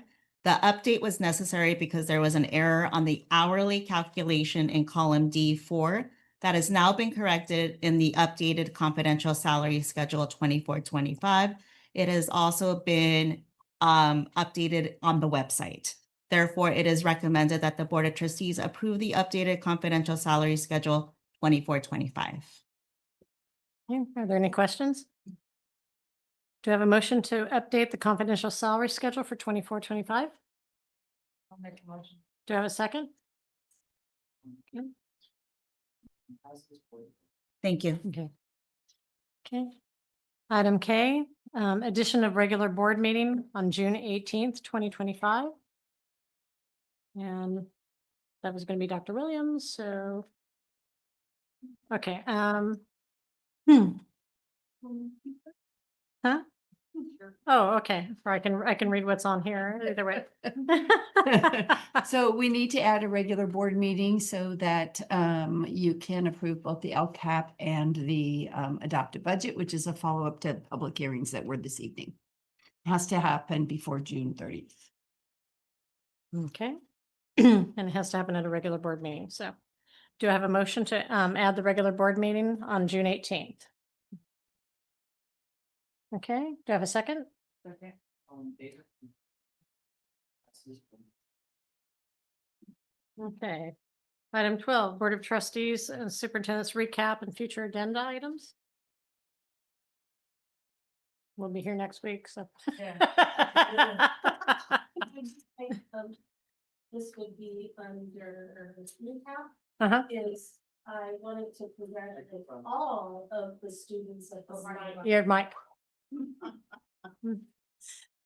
I wanted to